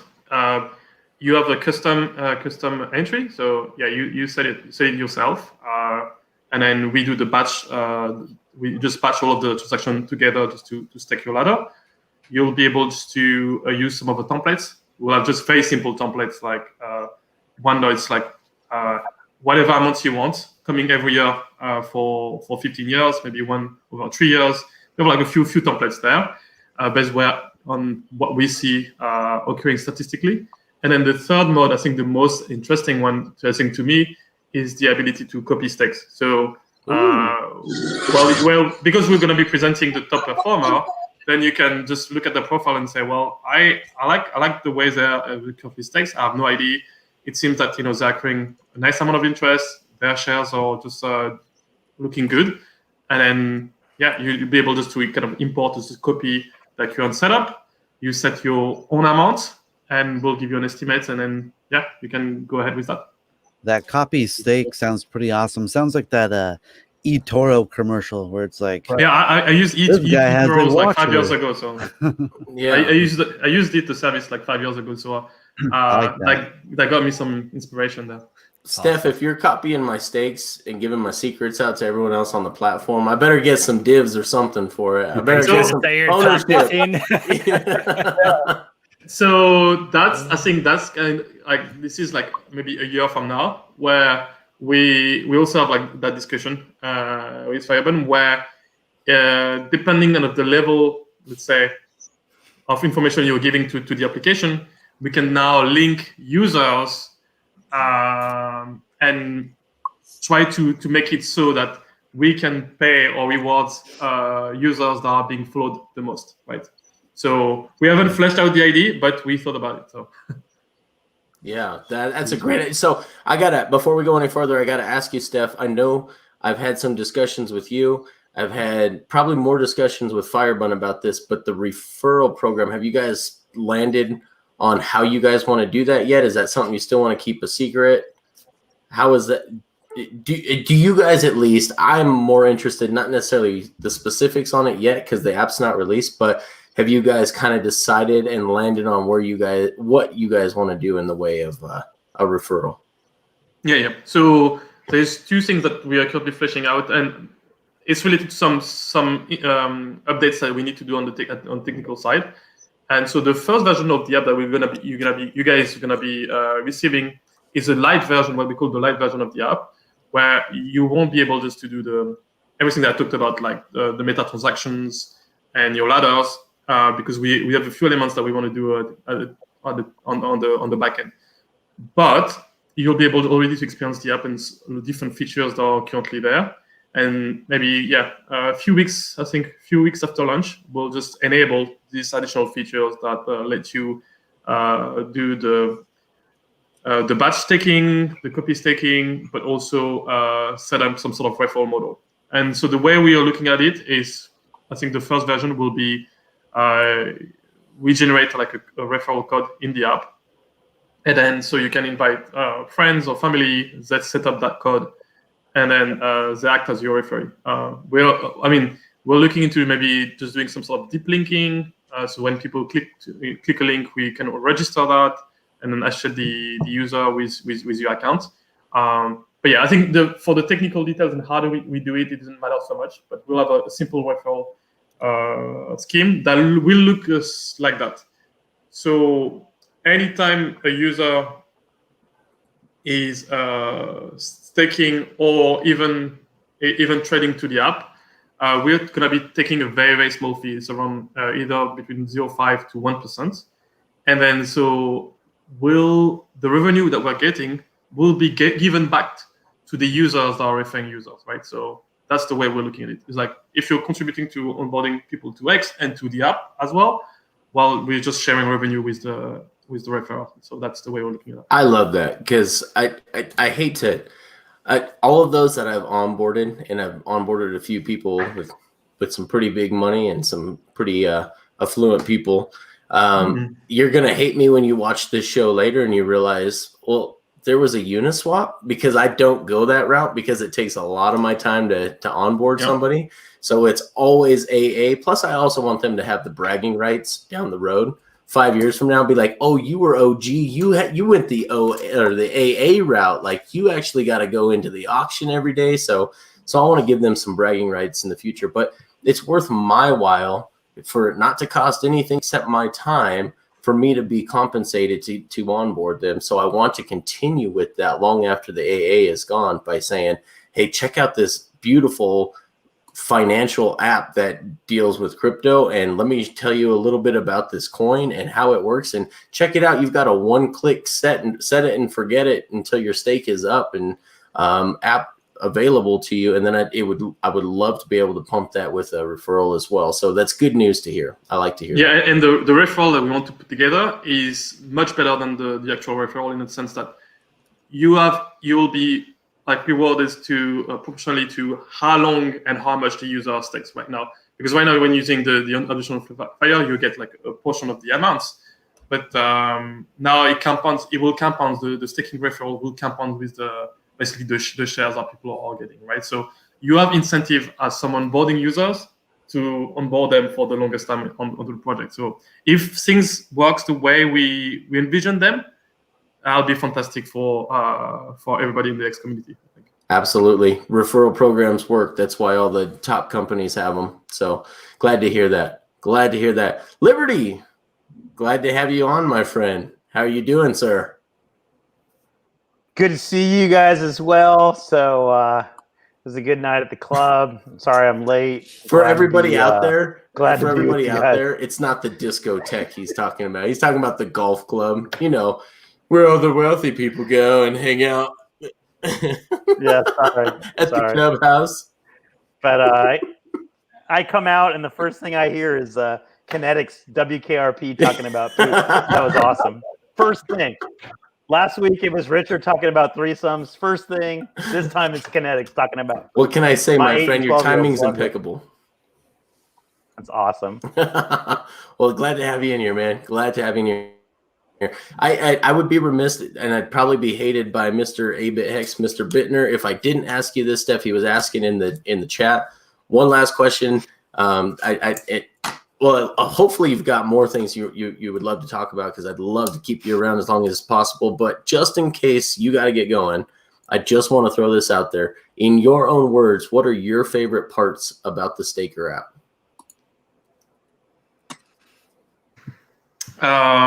Is the ability to do a batch transactions in one click without even thinking about having some ETH around. So because we're making the payment on, we have a relayer doing the payment on your behalf, you start basically you start forgetting about the underlying infrastructures, and you're just using it as online CD. The same way we are all doing a live stream right now. We're not thinking about the underlying infrastructures carrying all of our voice and videos. I mean, we don't care. And that's the way. That's what we want to do with Stakers. Is just pushing all consideration related to blockchain or the technology or seed phrases, gas fees, to a level where it's really the user is not even seeing that piece. So that's, I think, the best part of the app is making it very, very high level to abstract all this friction away from users. That is awesome, man. You got me ready to FOMO my whole stack into Staker. You better hurry up, man. I'm about to do something that's not irresponsible and just blow my whole stack on Staker. and you will not, guys, that we've been spending now a bit more than 3 months, Fireburn and I, working I think cumulatively, more than 1,000 hours on this project, doing design, marketing, technical innovation. And we haven't launched a coin. We haven't taken any money. And so we're just doing it in the fairest way possible to make sure that things are working smoothly. It's just a comparison where people, not only we've seen that in X or some side project, but at large in the crypto community, people lead with, I'm putting a coin out there. I want some money, and then maybe I'll do something. They promise something. Here we made eventually some promise, but we didn't ask for any money from anyone. will be judged when we release the app. If people want to use it and just reward us with a small fee that we take on some of the transaction, they'll do that. But that's a different philosophy. And I have to say, in tech, because I've launched many apps and products for the company I work for and other company in the past, the cost of development have gone down so much that you cannot justify putting more than even 1 million on any mobile apps or project for any investments. If you have a team of three, 4, 5 people, they can run for 1 or 2 years with a few hundreds of thousands of dollars. So I think the current valuation that we see in the crypto ecosystems are just mad. And at some point, some of the project will collapse because it doesn't make sense. Yeah, that's fantastic. That's good to know, because that's some insider information that the rest of us that aren't in the development space and they aren't in the app development space specifically, we would have no idea. I mean, these tokens would have you believe that it costs $4, $5, $10, $12 million to design a project just so they could fail later down the road, like they did in the ICO phase of 2017. So that's really good to hear. Also, you're kind of breaking up, Kinetics. Yo, I thought that was me. I'm like, fuck, I'm lagging. No, dude, I'm literally running. My internet went down, and I'm literally running off the mobile on my phone right now. So awesome. Living out in the boonies is sometimes, and you don't have a lot of great options. So after you're done with Staker, go ahead, man. When is Staker Internet coming out? Because this is what we need you guys to solve next. That's right. Hey, are you guys familiar with CoinGecko and Coin Checkup? CoinGecko, yes. Yeah. Because it seems like Coin Checkup ranks Hex better, but I'm also noticing that CoinGecko ranks Hex, like the market cap, like almost half of what Coin Checkup does. I was just wondering if you guys maybe had any insight on that. I mostly just use Nomics for the most part, but I use CoinGecko sometimes if I can't find a coin. But I use Nomics. Yeah. Oh, shout out to Hex right now. We're up 6% right now. Yep. Right. Nice pump. Thank you, Steph. Come on, 44. Come on, 44. Nice. It's like cheering on a horse. So if listening and the fact that he's trying to do a money grab and ask for money up front and trying to tokenize the project, that doesn't show you how much this project is. This is gonna be a good remix later, Damn it. Got that techno vibe going right now. Elon, when Starlink? Try going taking your video off if you haven't already. Yeah, so I just checked on Nomics, and Nomics has about twice as high as CoinGecko too. Yeah, Nomics is what most of us are using right now. Does CoinGecko list our market cap now? No, that's what I was just checking. It's just got a question mark still. Yeah, that's what I'm saying. I think you're talking about Coin Paprika. My bad. Yeah, I'm looking at Coin Paprika. My bad. I was just thinking, Gecko suddenly add us. Yeah, that would have been nice. What rank are we right now? 6%. 20. I think we're still at 20. Oh, really? Okay. Yep. Good. More room to pump, man. We're close to stellar, almost. Isn't that sad? all that money, and that's with the what's his name? The guy who fuck, man. I'm Jed McCleb. Yeah, Jed McCleb. Yeah, he's like dumping. He's like made it his mission in life. Every single XRP that enters his hand, he market sells it, dumps it into Stellar, dude. Damn. Yeah, I mean, literally, it's. And he has like billions of them too. He still has billions left. Billions. He's just every month there's an allotment, right? And that's a quarter each. Yeah, he just like, oh my god, man, it's crazy. Like, I bet you it's really been pissing off a lot of the XRP holders. That's for sure. I got my eyes on Tron and Monero right now. Both look like crap, I think. So it doesn't really matter. Yeah. But because I just onboarded a guy, a friend of mine, who had like some couple coins. Stellar was one of them, and I was going through every coin he had and looking at the charts and showing him. And he bought in late 2017, and it didn't look very good. Yeah, he probably bought around 25 cents, I'm guessing, right? He started at 30, I think. Was that a thing in Stellar? I can't remember the numbers, but I think it topped out about 80 cents, I think, if I remember right, because I was in Stellar at the time too, during that whole pump.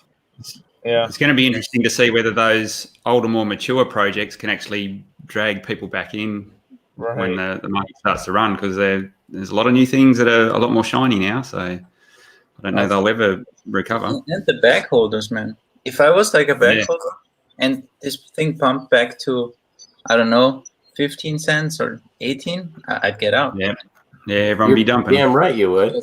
If you're smart. Yeah. Everyone was pumping up Cardano just not that long ago, and it just kind of seemed to fizzle out. I mean, I haven't really heard anything other than the last time they're like, hey, we're letting our friends and family test out the mainnet. Oh, right, for Shelly. And then I never heard anything else about it. I'm like, okay. Well, yeah. It's a funny one. There's been a lot of promise and talk about what's going to happen, but I think the project's just too academic. It's there's no real world use case yet. Well, as long as the founder just does a lot of live streams and can dignitize his crowd, then it's gonna be around. I mean, as long as they see like he's still in his, like, hey you guys, I'm in Mongolia right now, and I want to tell you what's the new update with the Shelly protocol. So I mean, I can't even do his voice anymore, but I have to watch a couple streams. But he has a really strange mannerism, which is pretty cool. Like he does like he's sort of like a liberal Republican like professor. Yeah. Republican. He's like, I'm all about green energy, and I have a farm, but I have a gun. You know. What's funny? What else is funny about that is he'll always have like the nice vest and the long sleeve collared shirt and the slacks, and then like a leather jacket on. And you're like, whoa, like a biker leather jacket that he'll throw on. And you're like, whoa, that's not congruent whatsoever. That sounds like pirates kind of outfit. Just all over the place. Yeah. Minus the horns. Yeah, no bison hat on. So if it was a death match between him and Vitalik, I'd choose a Cardano founder. That's I think I'd choose anyone over Vitalik. Yeah, he's like anorexic, malnourished. I think Vitalik would get body slammed, unfortunately. I remember when Chico Crypto really wanted to fight Hoskins in a MMA match, and he was like being serious. He was like, if we do it, I'm going to break his arm. I'm like, jeez, dude, chill out.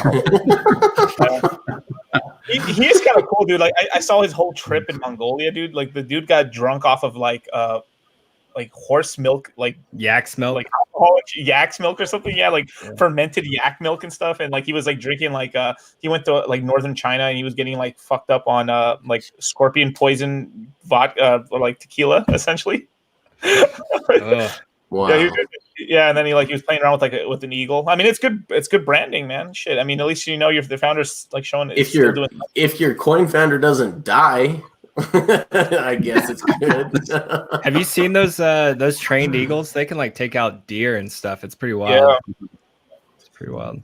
I'm gonna be if I start seeing like Richard start skydiving, I'm gonna be like very concerned. Hasn't changed at all, guys. Next thing you know, you see him skydiving out of a plane. Yeah. Now, well, think about this. I'm hoping he stays in the chair. Yeah, stay in that chair. We like. Here's something to think about. You know how like famous artists, how they usually die broke or whatever, like Picasso, and now after his death, all his paintings are just worth so much more. And I was just kind of thinking about like, I wonder if Hex will really take off, if Richard were to pass on. I don't want that to happen, but I'm just kind of thinking like, are people going to look at this a lot differently? I'm just like, oof. It's just something to think about, like. I think less so than other projects. I think less so than other projects by far, just because of the community. Right. Yeah, the community's strong. Who cares? Who knows who the OA is? We've got an immutable code that continues on long after the creator. So Steph's gonna pump our bags with Staker app. So Steph becomes our new jockey. Steph's got goosebumps all over my arm right now. You're gonna Hex is our horse and Steph is our jockey. Yeah. That's such an heavy question, Brizology. And I'm looking at it strictly as a pure artistic, question, almost like how like Nirvana music. You're never going to get any more Nirvana or Sublime or Van Halen. So now their music is going to be more revered, I think. Right. I think. Go ahead. Watch we break up into two governmental kind of parties and stuff. We have the Steph party, and then we have the Firebun party, and like we're at each other's necks and shit in the future. Because that's what ends up happening. Political crypto. What would Richard have wanted? There's the Firebun party and the Steph party.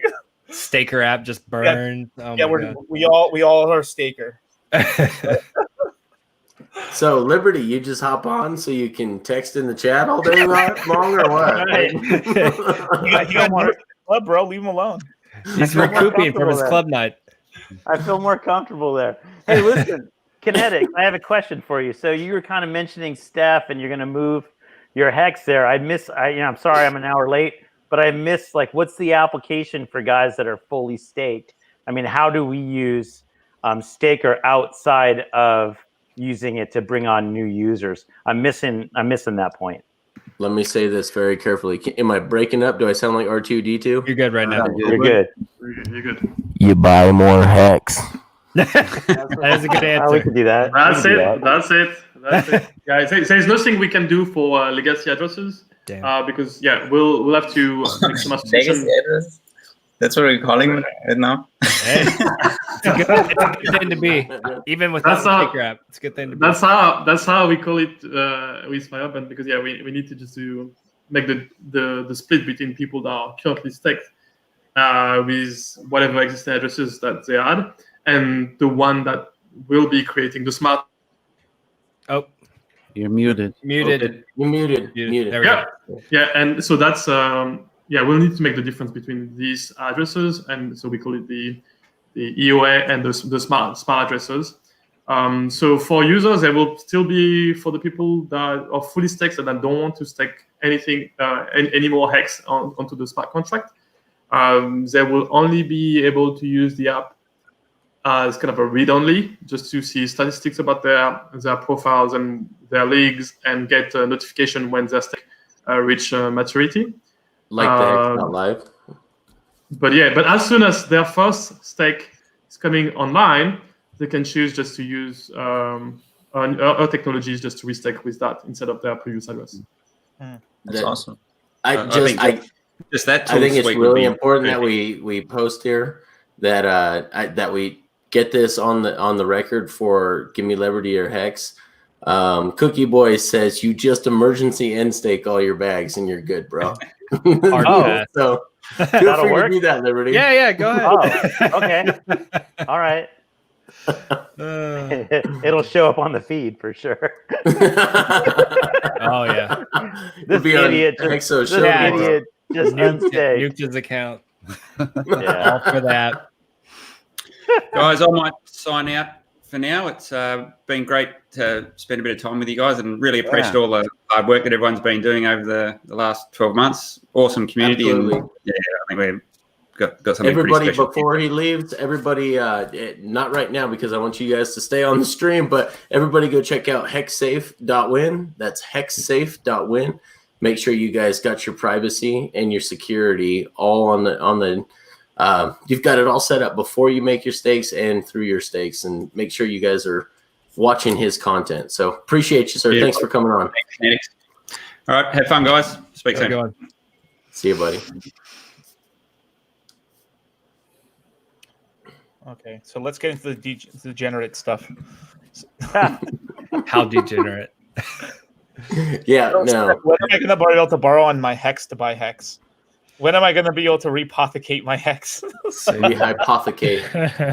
You know what? Like we've been receiving. I mean, we've been fairly amazed because we announced the first time the staker up back in mid-June, and we cracked at it throughout the summer. We did a couple of tweets just to start presenting some of the concept of the ideas that we wanted to bring to the community. And now we're in beginning of October, and on the staker app account, Twitter account, we have 2,000 followers, but we haven't done anything. We haven't, apart from 4 or 5 tweets, we haven't really shielded the thing. So we're getting overwhelmed with like new followers and people joining the different stuff that we put together, asking us or pinging us because they think that staker will solve everything, right? It's gonna be a new thing that will revolutionize like crypto.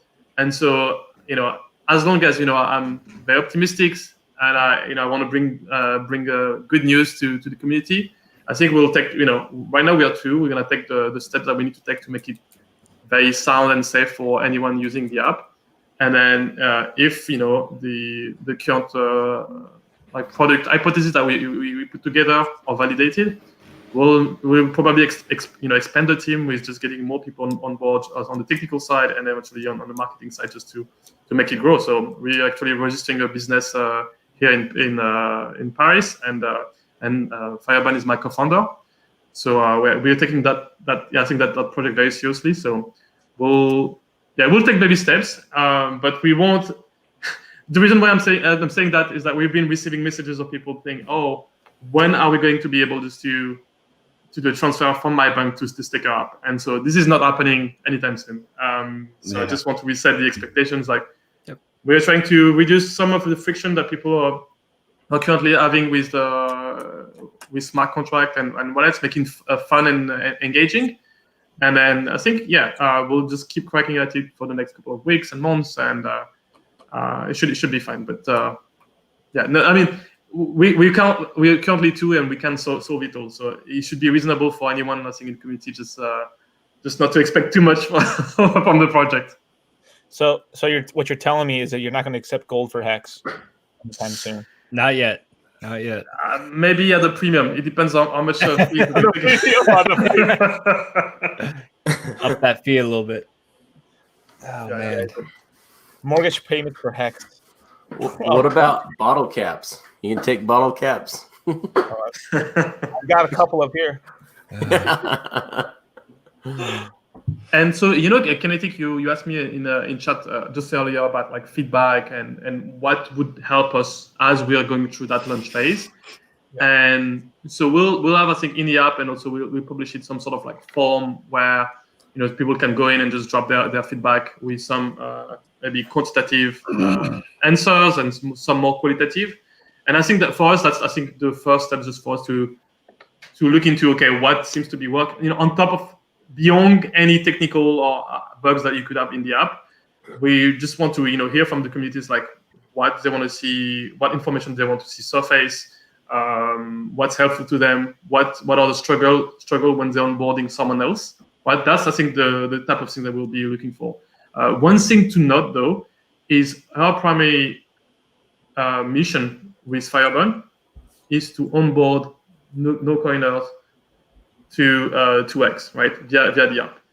We are not solving for the existing community of Hexicans. I think it's going to be a mixed bag, right? You try to have this Venn diagram and try to solve for different community, but our primary mission is really to onboard new users. That's why I mentioned earlier that we'll be heavily using the dollar amount before the X price, and we won't have all of the jargon that you can see in many statistical websites, because I think for many people that's too overwhelming. That doesn't make sense. Luckily, I think we passed the big payday. We'll have a lot of this information. I think that the whole experience is going to be much simpler because there's nothing related to the AA or claiming. But in the feedback we're receiving, if you ask, if you want more advanced information, that's not going to be the priority for us. the priority is really make it simple for the coiners. Yep. I got maybe one suggestion that I would like to see is maybe like a calculator that says, hey, if I stake this much Hex every single month, what will my total be in 5 years, 10 years, 15 years? That way you can be like, hey, look, if you just stake $100 every single month, in 10 years, you're going to be able to collect this much, overall, or maybe this much per month. And, because I'm actually really starting to think about it. I'm like, man, I want to stake every single month for 555 days. And then eventually when I reach it, I'm going to have 15 years of monthly income coming in. And so I think when I try to onboard new people, I'm going to try and start recommending, hey, just put $100 in each month and throw it out maybe 5 years if that's what you're comfortable with. But if you throw it out at least 10 years, you're going to make, this much more. And in 10 years, you're going to have 10 years of income. Yeah. So as I mentioned earlier, I think this is clearly on the roadmap. It will be coming into a staking wizard interface where you select the kind of staking mode that you want, either copy staking, the templates, or the custom staking. And at the bottom, once you set all your different parameters, it will come with some sort of estimates how much you can expect in Hex, because obviously we can't say anything about the dollar amounts for the future. Yeah. Yeah. Cool. I'm really looking forward to it. It sounds like a really great app. We'll try our best. We'll get you number one in the App Store soon. Don't worry. I don't want to give you guys any bad ideas, but I had a friend call me this week, and he was like, hey, Lou, I just found this old 401k I forgot about, like 60 grand. I'm thinking about liquidating it and putting it into Hex. And I was like, don't do that. What you should do is just take a loan out on it for COVID. You can take up to 100,000. You have 3 years. You have 3 years to pay it back. But that's not financial advice. Liberty, that took such a fucking left turn. I was like, oh, I understand what he's doing, right? And then no, you went full degen, bro. Go harder. No, be responsible and just take a loan for 100K out on it. And you have 3 years. It's either if you have COVID or if someone that you live with has COVID, or you're self-employed. And we're all self-employed, right? But that's a bad idea, but it was just an idea. So Liberty, I might have done something like that with my military TSP. Like when that COVID Relief Act came out, I was looking, I was just like, I might put this somewhere else. And I may or may not have put that towards some Hex. And I was trying to hold out for the Staker app, but it was just sitting there. I was doing like those small stakes, and I was just like, I can't do this anymore. And I staked it out there. I was trying to hold it. I was trying to hold it out for Staker stuff, but I was just like, I can't. I gotta send them out. Once you've been but now Staker apps here. You don't want to do small stakes anymore. Once you've been doing a lot of small stakes and stuff, you're like, no. Fuck it, man. I'm done, dude. I'm going big now. I don't do anything less than 100,000 now. Yep. So I was just doing some performance testing on the app the other day, and then all of a sudden, so you have the staking list. I just simulate an account profiles with like 4 addresses, and the app just keeps on crashing. It's like what's going on? And so you have some of these accounts that I was testing with, like just random addresses that have Hex. They have like more than 1,000 stakes, like I think 2,000 stakes. And so just across multiple addresses, I was just crashing the app because too many. So then the good thing is that I discovered how to I just improved the app just to render all of these different stakes in the list. But I think that some people are not using Hex properly, because I think beyond 200, I mean, everybody does what they want to do, but if you do every month, as Brizology was saying, every month for 15 years, that's 180 stakes. Yep. So if you do every quarter, you do this times 4, and that brings you at like 550 roughly. So, I mean, some people are just every week for 15 years. I think that's a bit silly, because the amount of like, if you have a lot of X, that might make sense, but depending on your stack, you eat some diminishing return where you're just paying too much in gas fees compared to what you would get in interest for your stack. So also, you don't know how much gas will cost in 10 years, and you don't know what the calculation costs.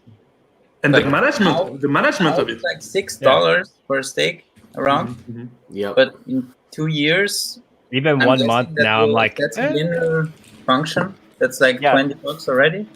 Well, hopefully with like Ethereum 2.0 type stuff, hopefully the gas fees will shrink within a couple years, right? Who knows? 15 years, we will still be talking when we'll all be here on Discord Syndicate. That's right. Absolutely. We'll be discussing gas fees at that time. We'll be bitching about gas fees with our $1 hex dollar. Awesome hex hands. Yeah. Jesus. I mean, I hope no one was naive enough to do daily stakes, right? Yeah, right. Like Hey, I did that for like 2 months. That's it. I stopped, okay? But I'm a little fucked for the first I would say November, December.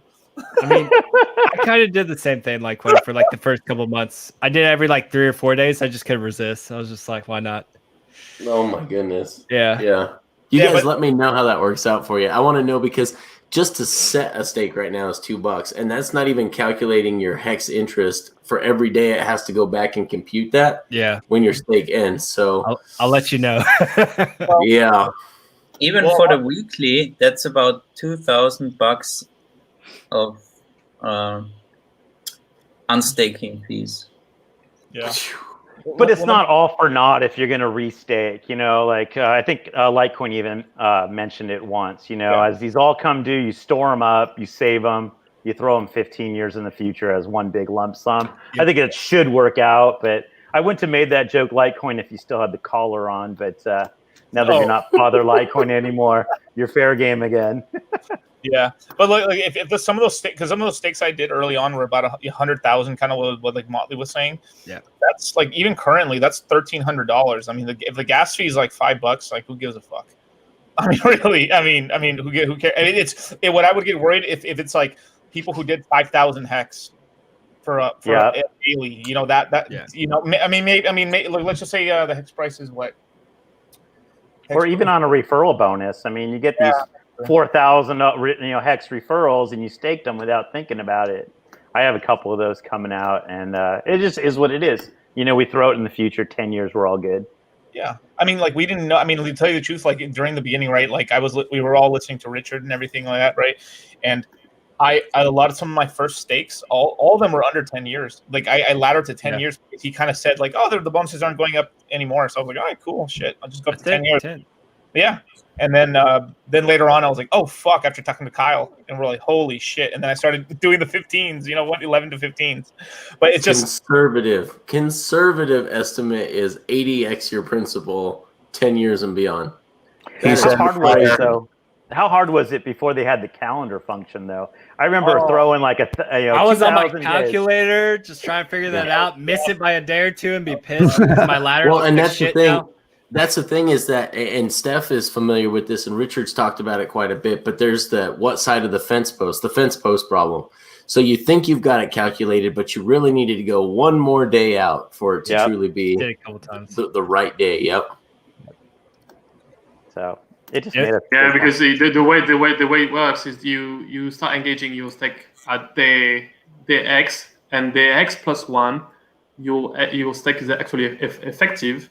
And then you can only unstake it at day X plus 2, right? So, that's it's something that people maybe at the beginning not familiar with Hex may think that they might stake or unstake whenever they want, but no, you have these days boundaries, especially like you have like a few hours before the next day where your state is currently like pending states where you can actually cancel. And so I think very few people just do that or just think about the way they do the different things, but. That's something to keep in mind. Yeah. What I've noticed on top of like seeing these accounts with 1,000+ stakes is a few of them that are currently a bunch of stakes are just currently burning, right? And so I don't know if the owner of the account is still alive. If they forgot about Hex, did they lose their keys? With 1,000 stakes? With 1,000. Jeez. Yeah, like how do you forget about that? Like I hope they're okay. Yeah. Maybe you guys remember in the beginning of Hex, there was some guy. This is way early on in Hex. Like, there's some guy that supposedly says, like, "Well, I'm going to jail, so I'm doing a bunch of my stakes, and I'll be in jail. Hopefully, my money comes out during that time." You guys remember that? I don't remember. I remember that. hearing something about that. Yeah, there's a guy saying, he's like, "Yeah, I'm going to jail. I'll be back in 2 years, so I'm setting all my stakes to get out around the time I'm out of jail. So I'll figure my stakes out at that time." Interesting. Well, I kind of, for the lazy stakers out there, or those who have staked it and forgot about it, or moved on to something shiny during this whole DeFi craze, I just wonder how many stakes. I'll have to check out Firebun's. I'll have to check out his site at hex.vision and try to see how many stakes are did the fence post problem and end staked right before they get their payout on November 19th. So like maybe the 18th is when it actually ends. So they're actually ending their stake at the same time when the big payday goes out and they don't participate in that. So I wonder how many people are staked and going to miss big payday because they were on the wrong side of the fence post on that one because they didn't have the calendar back then. You know what? I don't think that's going to be a problem because when you stake on go.hex.com, it tells you if you're getting the big payday or not. That's true. So I mean, look at that. If you paid attention to it. Oh, That's but right. I mean, you kind of you have to be, especially if you're doing it right there on the day. It's like, you know, I don't think people paid attention. I think they just staked it. They just staked it. I mean, how many people have played with the calculator on the right that says this is what you get, this is your average annual rate of return? A lot of people just hit stake and go, and they press their gas and they're done. I think a lot of people will be surprised by that. Yeah, I think so too. You can never, as an enthusiast, you never think about what people could do that's out of your scope, you know? I believe my fellow Hexicans don't. I had a crazy one this week. I told a buddy of mine, he's a doctor, he put $10,000 in, and he used my referral link on one computer at one office.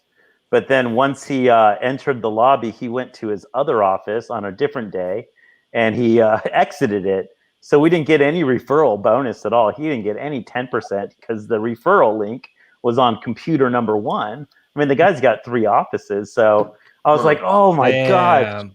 Like, and then for my referral, I mean, do we really need more Hex? Who knows? But it would have been a nice little, referral bonus, but there's no way to go backwards. It's like he clicked my link on one computer, but not computer 2. So whatever. Wait, link, if you enter, the link is already done, you know? I was going to say, what I would do is go to... It doesn't matter. If you exit go.hex.win or go.hex.com and go to your refer, and with that wallet open that you used for the referral, go to the refer tab and it'll show if he entered there and it still logs it. So you should be able to get it when he comes out. So maybe he screwed up and didn't actually exit. Yeah, I think so. Because the enter transaction contains the ref link, and if you forget to use the ref link, it will just hasn't put the burner actually address minted his coins yet. Refer address. I mean, he opened up MetaMask on computer number 2, and then he did all the work on computer number 2. But on computer number 1, it should still enter on your side, on the refer side. It should show that he entered on the day that he used the ref link, and so when he exits, it should still pay out to that address. It should. Well, he's staked for 10 years now, and nothing's popped in on the referral link. Maybe he self-referred secretly.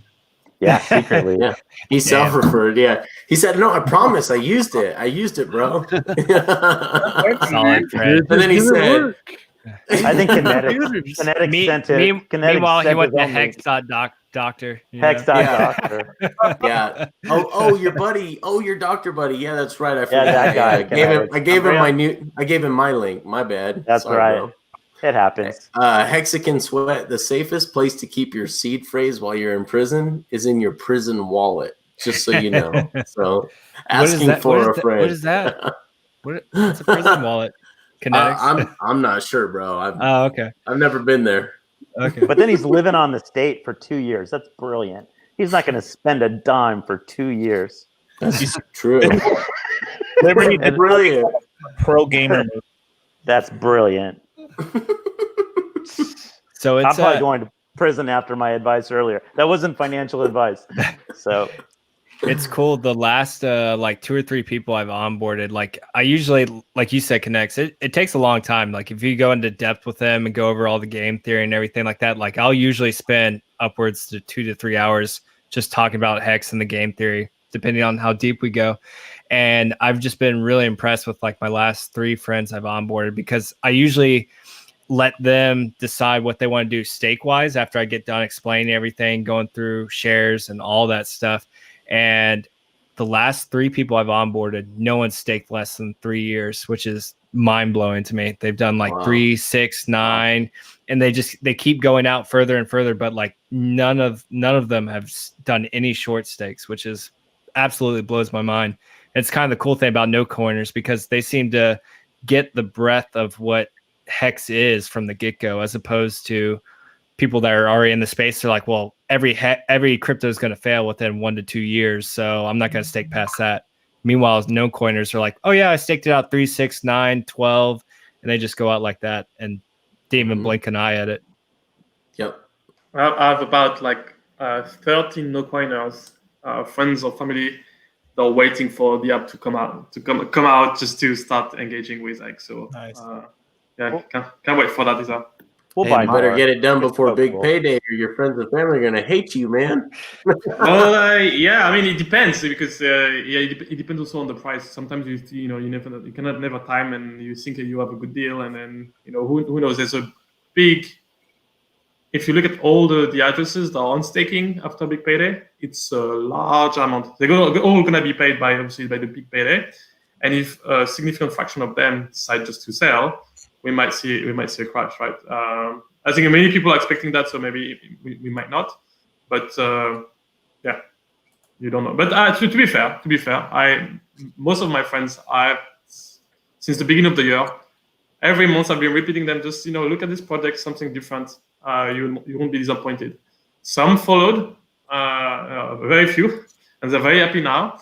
And now people are just catching up to say, oh, this is so much gain that you've made this year. Interesting. Tell me more about Hex. So. That's right. Could you imagine if we all studiously like ladder our stakes and everything like we're supposed to, and then Satoshi claims his coins on the last day. On the last day. Winner, chicken dinner. Hey Motley, I saw you on Cultivate Crypto, and I thought you represented the Hex community really well. You and Wasabi. Thanks, bud. Appreciate it. Yeah, Wasabi backed me up at the very end. That was pretty cool. I wasn't expecting that. That was completely in a room full of Celsius guys, so that was really neat to see. Yeah, and I thought you did really great. I was like, all right, cool. This is awesome. Thank you. Not just that, it was your patience was awesome. Yeah. I thought you were going to jump right in and just throw up everything, and then you just want to sell, but you held your patience. You did great, and that let them open up, and at least they said they're going to look into it, which was all you can ask for in a short period of time. So I knew it was going to come. Like you can't go on there with like a Hex banner and not have it come. So that's why I was just being patient, waiting for it, because I knew Charlie was going to throw it at some point. So I was just waiting. And I mean, at the end of the day too, like, because we're also knee deep in Hex, but at the same time we preach not being a maxi and all that stuff. So I really was trying to learn about Celsius as we were going on. And for me personally, there was some stuff where like Celsius seems to touch kind of like, out in the real world, and I see it as points of failure. But I was trying to learn more as we were going, and that's when I think me and Ashar were kind of going back and forth. But I think it just came from like a place of ignorance on both our sides, because I know more about Hex, he knows more about Celsius, and I was just trying to learn as I was going, and just let another community that's probably just as motivated and just strong knit community like Hex is, and go on there and let them know that we actually share a lot of the same core beliefs, and give it a shot, learn about it. And I already talked to. I know I messaged Litecoin like sometime when he's free. I just want to sit down with him and talk about it and just learn more about it, just because I was coming from a place of ignorance. No, and I like both projects. This was like a podcast I did a long time ago about Hex and Celsius.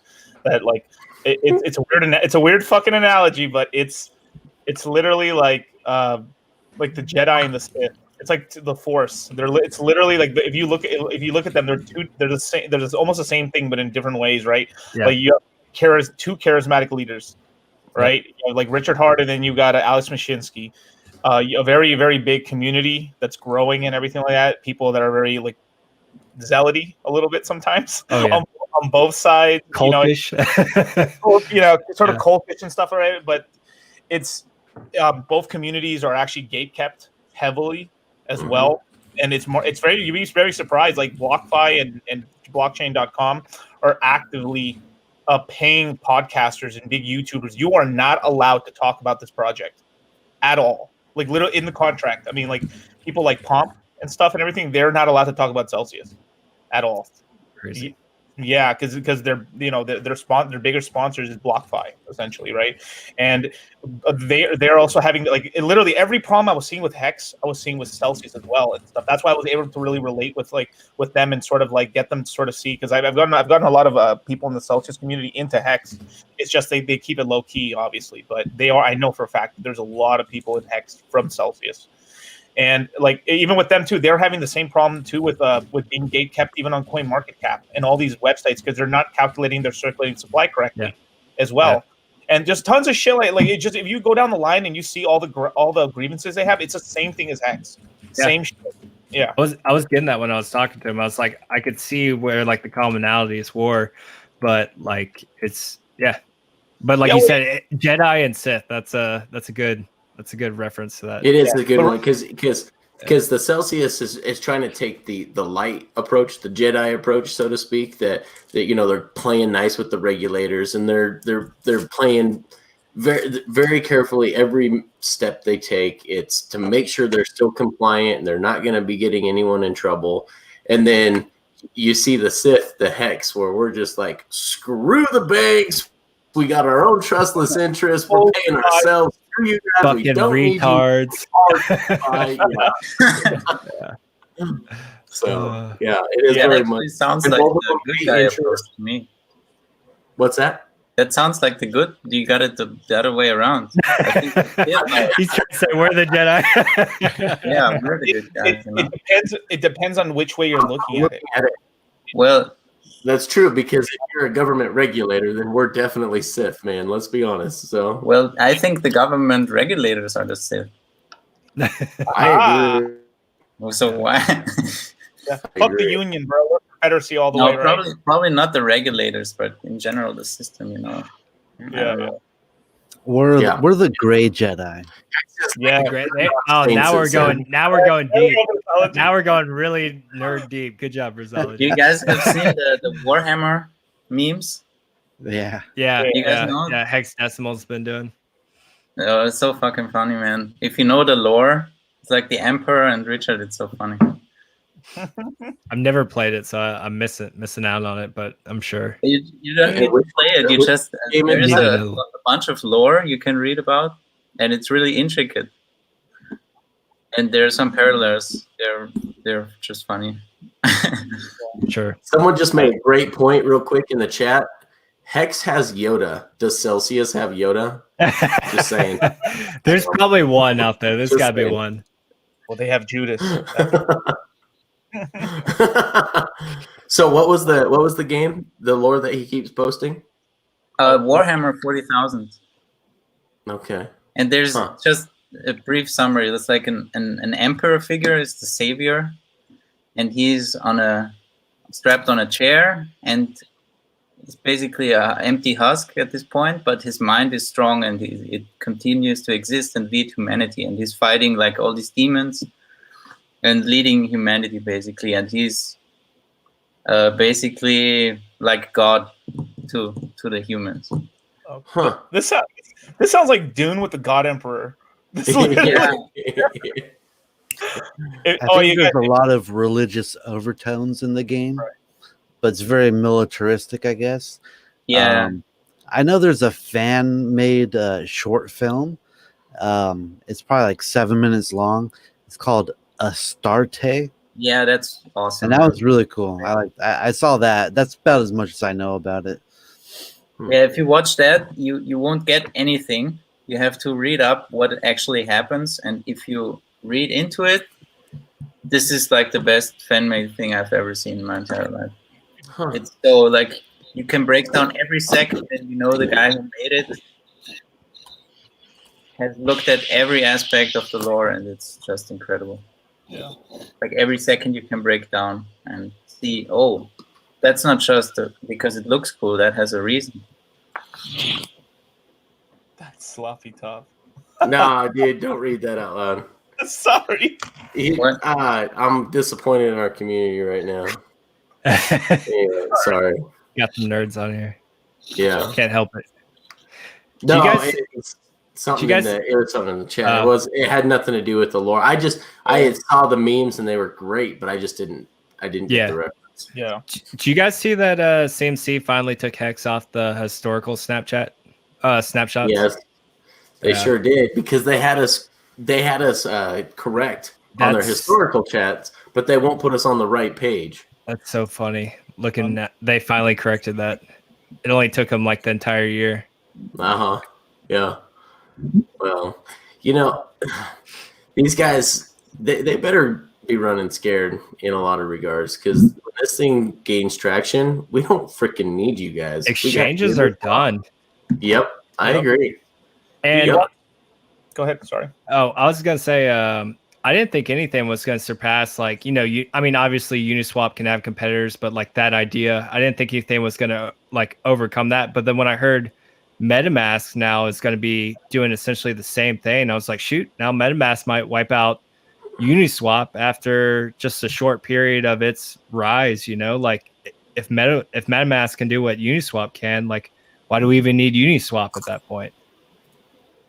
Yeah, and it can even get in more meta. I mean, dude, it's crazy. Then you'll get you'll get something like Trezor and fucking like Nano saying like we're no. You can now trade with your private keys here and stuff and everything like that. And then from there it just becomes like at some point there's going to be some app that essentially is like you can trade on this app with any private. You can keep your private key and trade with any currency anywhere, and for free or something. Who knows?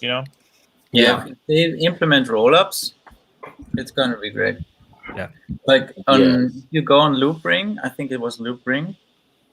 You can, or no, CK Think. I think one of the two. You can. I think Loopring uses ZK. Where you can swap. Yeah. I think Loopring does use ZK rollups. They do. Yeah. Already. So yep. Absolutely. And ZK Sync's really neat. You do have to sign up. Yeah. So I'm curious. Wasabi, I think you're pretty knowledgeable on this, aren't you? You've dug a little bit into the MetaMask and what they're trying to accomplish. Are they just, and maybe I'm wrong, but are they trying to just be the aggregator, kind of like 1inch, where they look for the best decentralized exchange for the rate with the right liquidity? So to be honest, I'm actually not too familiar with MetaMask myself. So when you mentioned that earlier, that was actually new to me as well. I mean, I'm not too surprised. I guess they're kind of trying to get more involved, like in the space, other than just having a wallet. But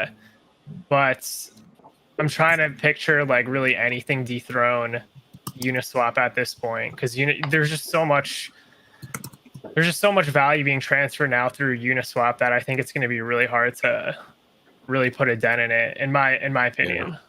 Yeah, I don't think they're trying to replace Uniswap. And Daraj Moore, thanks, buddy. Thanks for being on last week too, man. You're great wealth of knowledge. And the real doctor, we had Hexo and him on and kept calling Hexo out for not being a real doctor. But Daraj is a real doctor. But he says MetaMask will just be a front end. It's not trying to replace Uniswap. So I think it is, if I read correctly from what I was reading, is that it's going to search all the different dexes and try to find you the best liquidity pair. Okay, that's even better. Yeah, that's awesome because now it's that's a good play for dexes outside of Uniswap to have all that pooled liquidity. So maybe there are some other small ones that pop up, but that'll be a good opportunity once Uniswap has that built into their wallets. Yeah. Does any? Sorry, go ahead. Oh, I was just gonna say you'll be able to do the swap itself through the MetaMask. Yeah. Has anyone here on the stream, I guess, used anything else besides Uniswap? Uniswap's the only one that I've used. I know there's a couple like second layer ones like Loopring that I know you guys were just kind of mentioning earlier, but I haven't tried anything outside of Uniswap. I messed around with Mooniswap a little bit. Yeah, Mooniswap. I was gonna say. Yeah, Mooniswap and 1 inch. Yeah, but the thing with 1 inch though is like the fees are fucking pretty crazy. So sometimes the savings doesn't do shit.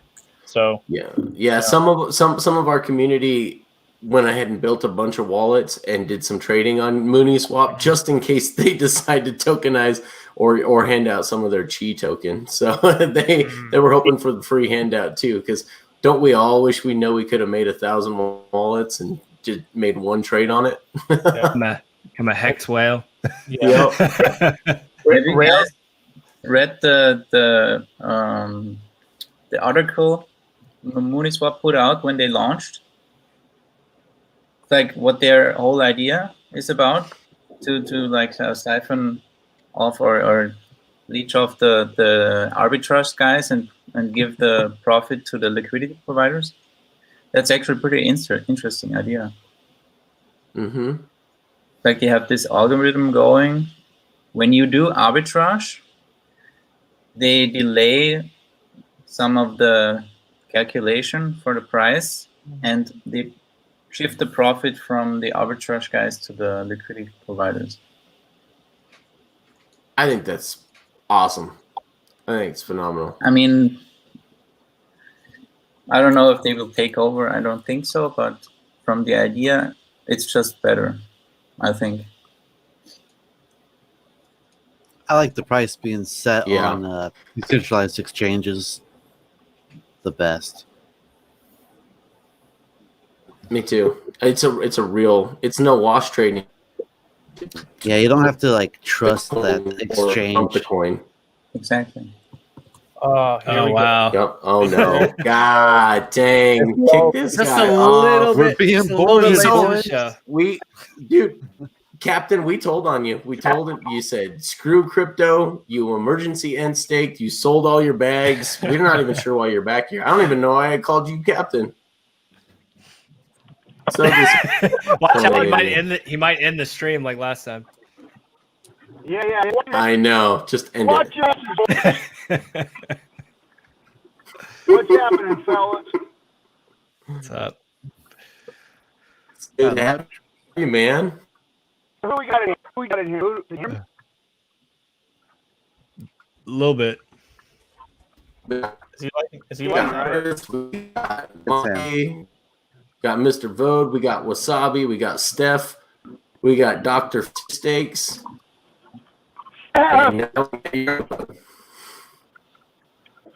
Give me a minute. I got to get into that location here. Give me a minute. I'll be there in a second. All right. I'll allow it. Here comes the boomer mic issues. Oh, into the fire. I love it. Love it. Is he driving for Uber? I mean, shit, I don't knock anyone for trying to get that a little bit more hex, man, or some more alts or some shit, man. That's I thought about it. Why not? I've been DCAing into Hex this whole time. Like before Big Payday, I'm just trying to accumulate. Nice. Yeah, that's kind of too. Dude, I'm like, we've got till Big Payday. What is it going to take to get more Hex? It's gonna, because even in the next bear market, this is probably where only 1% of the people pull this off. It's probably gonna take a lot of luck to do.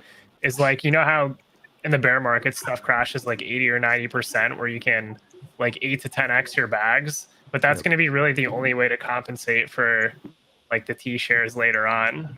Yes, that's still years out. So that's gonna be the only way to really stack. So I'm refinancing 2 of my properties. So usually after you do a refinance, you don't have to pay the mortgage for the next. It's at least usually about 1 month, almost 2 months. So I'm contemplating just dumping that into Hex too. Can't help myself. Right? It's Steph's fault for making like Hex Live and Stake Wrap so sticky. You know, you want to get that next level every time. I know I'm there almost every day, I think. Yeah, I felt pretty good. I got bumped up on the rankings. So exactly. It's amazing. It's amazing. Yeah, dollar cost averaging, baby. I mean, damn, it works, man. It works. The only thing that got sad about dollar cost averaging was just like there was just this one magical day where the AA just started launching. I was like, God damn it! I was getting such a good amount of hex, but hey, I mean, it's whatever. Yeah. Well, we pine for those days where you'd get millions of hex for an ETH, but at the same time, I think we're still in a pretty good spot right now, guys. I'll always go back and I'll look at certain days. I'm like, just what if I dumped it all in on this day? You know, like how much more hex could I had? Oh man, the right days with just a few a few ETH, and I say that with my tongue in cheek because it's a little more than just a little bit of ETH. But man, you could easily had 1 billion hex for pretty cheap, man. Yep. Well, like I look at how much money I've put into it now. Like, if I just put that in the beginning, oh my god, like it would be insane. Molly is either Colin Hexander just called you out, Molly. He said you're either brilliant or you need an intervention. Both. I like to think both, hopefully. But yeah, I definitely need an intervention. Hurry up and pop some of the gas station pills and get on the stream, Captain. Hexicans said. If you shut the fuck up and let me talk. Yeah, too many motherfuckers. I'm not sure what happened. I'm not sure what happened. He's gonna end the damn what stream. happened, bro? What happened? This motherfucker down in 5 seconds. Can't do it. We got Steph on. You can't do that to Steph. Yeah. He's probably already said everything that was worth the shit. So what you drinking, Steph? Fill me in. Did you guys? God damn it! Would you shut the fuck up? All right.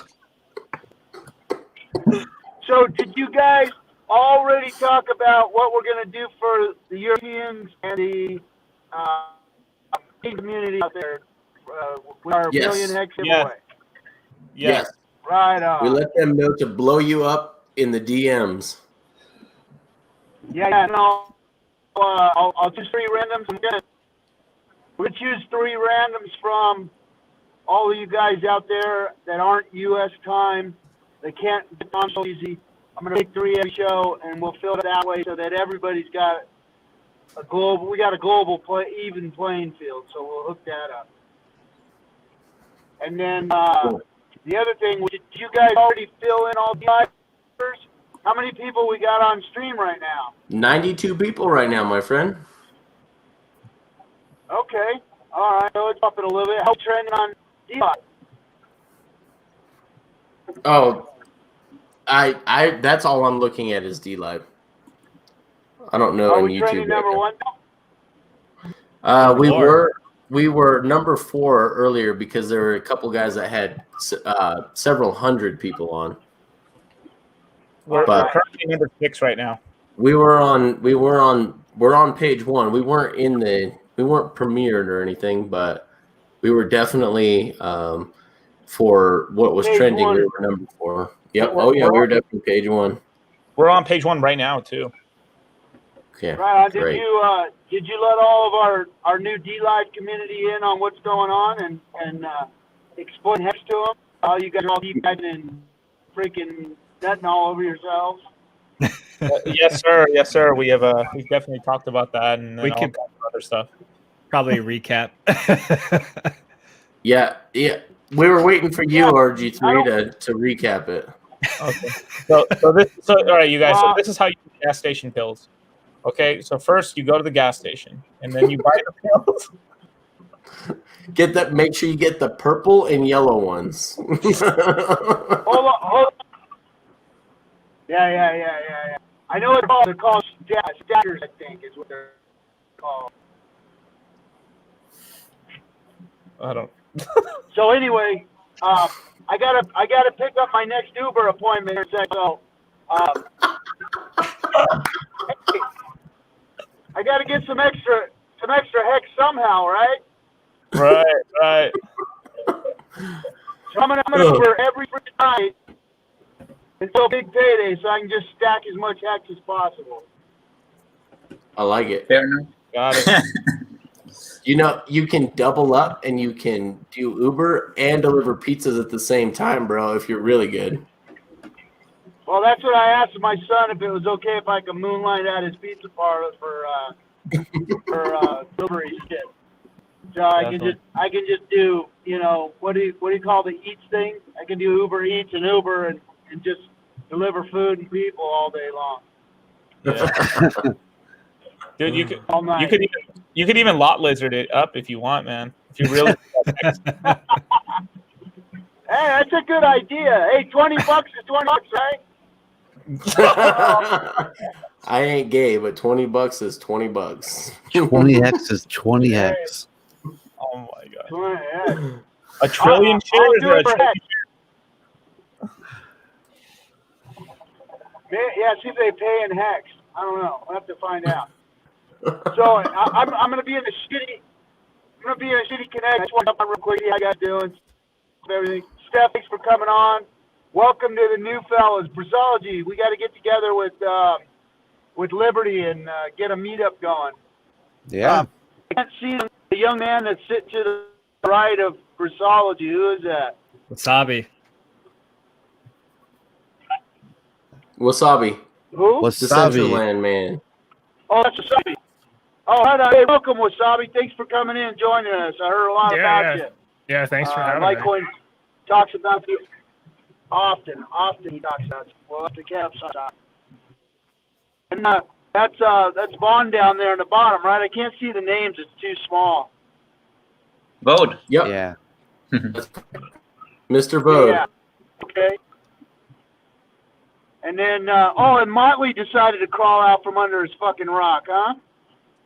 Got my roommate not to drink and be so loud on Friday night. We had a deal. Well, after big payday, maybe you could change the situation and get your own place. I got my own place. Yeah. Don't worry. He just pays me rent. He's house hacking.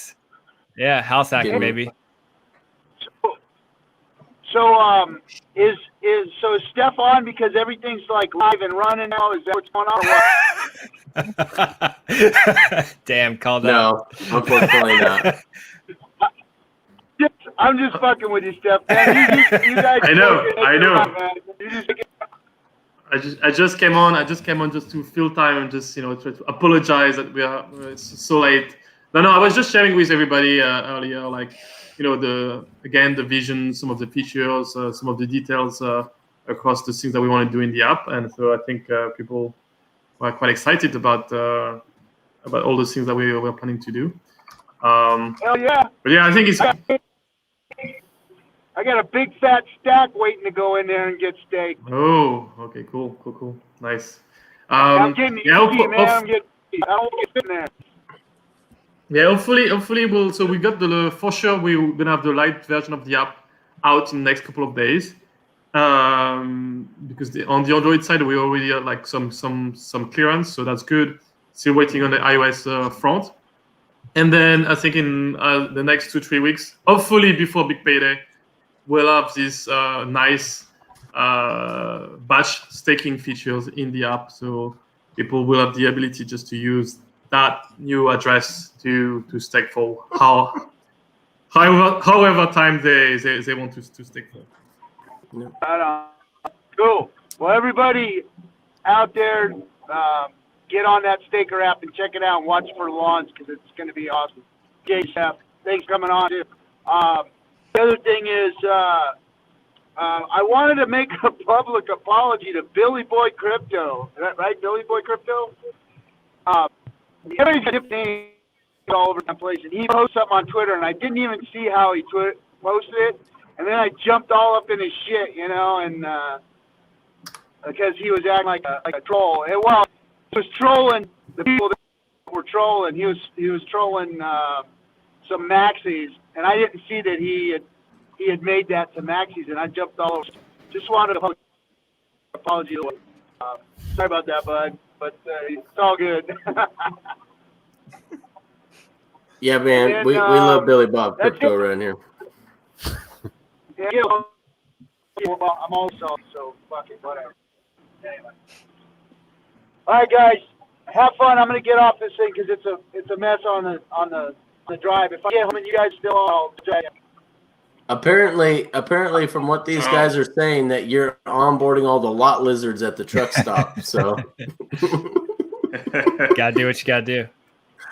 And El Hexidente says, "Hey, don't be out there giving a bunch of blowjobs unless you want to." So, do you have one? Hey, hey, to each their own, bro. I don't judge. 1 trillion shares. 1 trillion shares. It's gonna be the new meme. How many trillions do you have? Have you got? Is the goal now to hit 1 trillion? If you're new, that should be the goal, right? At least. Yeah. At least. Yep. Absolutely. Versalge had a good one, getting 700K. X. Yep. You're in the 1%. That's a very good analogy. 1 in a million. Yep. Yep. Wow. And we're giving it away for free. For free. Free. Yes. Thank you, Ski Cat. Thank you, Ski Cat. All right, have a good one. Don't fuck anything up. Yeah, right. That's a tall order, my friend. Randy's not here, so no horses. That's right. All right, buddy. We'll talk to you soon, Captain. Later, dude. All right, have fun. Peace, buddy. There was quite a bit of lag there. Yeah, just a little bit. Billy Boy Crypto is celebrating 3-month sub streak. Thank you, sir, for coming on. I'm glad that RG3 realized that he screwed up when he was yelling at you because you were just pointing out the fault of the maxis. So thanks, man, for all your support. You big supporter of the show. We appreciate you.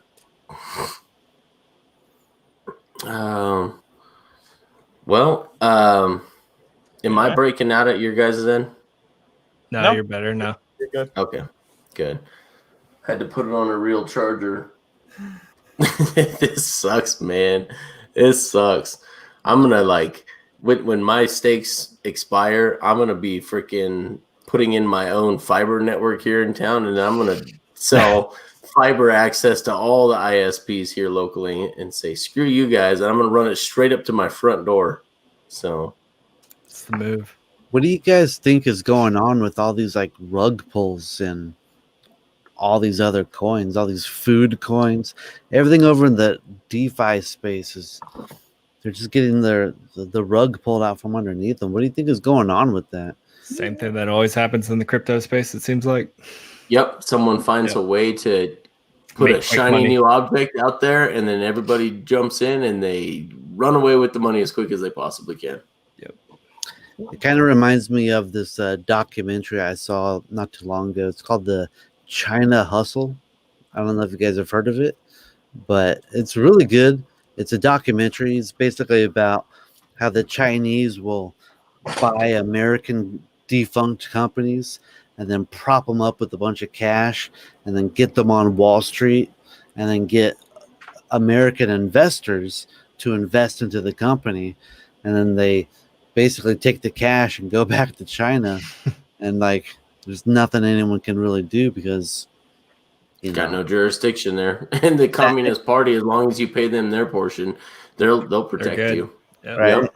And the goddamn Democrats just selling out this country for this fucking bullshit. America. You know, they're like, hey, the police stop at the ocean. They can't really go any further than that. Yep. But here at Hex, we're at the moon, baby. So we'll be able to reach them. Past the moon, Mars. We're going to Mars with Elon. That's right. And his satellite. I'm chilling in Venus, bro. I actually had an argument a couple of months back about Venus being the better planet than Mars. Ooh, really? So let's go to Venus, guys. Like, like legitimately trying to like colonize, or are you just because? No, I'm actually serious. Like, because everyone is obsessed about Mars going there, but it's just that place sucks, man. Doesn't Venus have like within like hours? Doesn't Venus have like the weather is really bad on Venus? Yeah, crazy storms. No, it's not actually. It's actually better than Mars in so many ways. Yeah, actually, so I've got a Lockheed Martin astrophysicist who's a good buddy of mine here that retired in our small community, and he was talking about there's a better layer. You don't have to be on the surface. Yes. There's a way to float above the surface and never touch down. There's actually a layer in their atmosphere that is the composition is very similar to the atmosphere here on Earth. And the temperatures aren't 800 degrees either. So yeah, all you have to do protection from the sun. This is I think the most important part, because on Mars you're getting just hammered by radiation. You're gonna die within hours. I don't know. Like the first thing I looked at when I read it, it was just like Venus has a thick, toxic atmosphere filled with carbon dioxide and is perpetually shrouded in thick yellowish clouds of mostly sulfuric acid that traps heat, causing a runaway greenhouse effect. It is the hottest planet in our solar system, even though Mercury is closer to the sun. So, and they've disproved that, by the way. They've disproved that. They've disproved that it's not greenhouse gases that causes it to be so hot. It rotates super small and it gets 280 days a year of straight sun, and that's actually what heats it up, not the greenhouse gases. But there is a layer of oxygen and nitrogen in the atmosphere. Okay. So you're saying we have to build a sorry, go ahead. I'm gonna head out, so I'll leave you chat about space while I'm gonna well, he goes back to work. Yeah, that's right. Steph, what are you doing? Break's over. Get back to work, son. Thank you. While we thank you, Steph. Thank you. We appreciate you, bro. See ya, guys. Have a great night, man. Have a good one. Or a great day. Have a great day. Yeah. I might just have a little nap, but yeah, for me it's already like the sun is raising up. That's right. Thanks, Steph. Thank you, we'll Steph. see you later, buddy. Ciao. He's going to Denny's. I know it. Do they have Denny's over there? Right?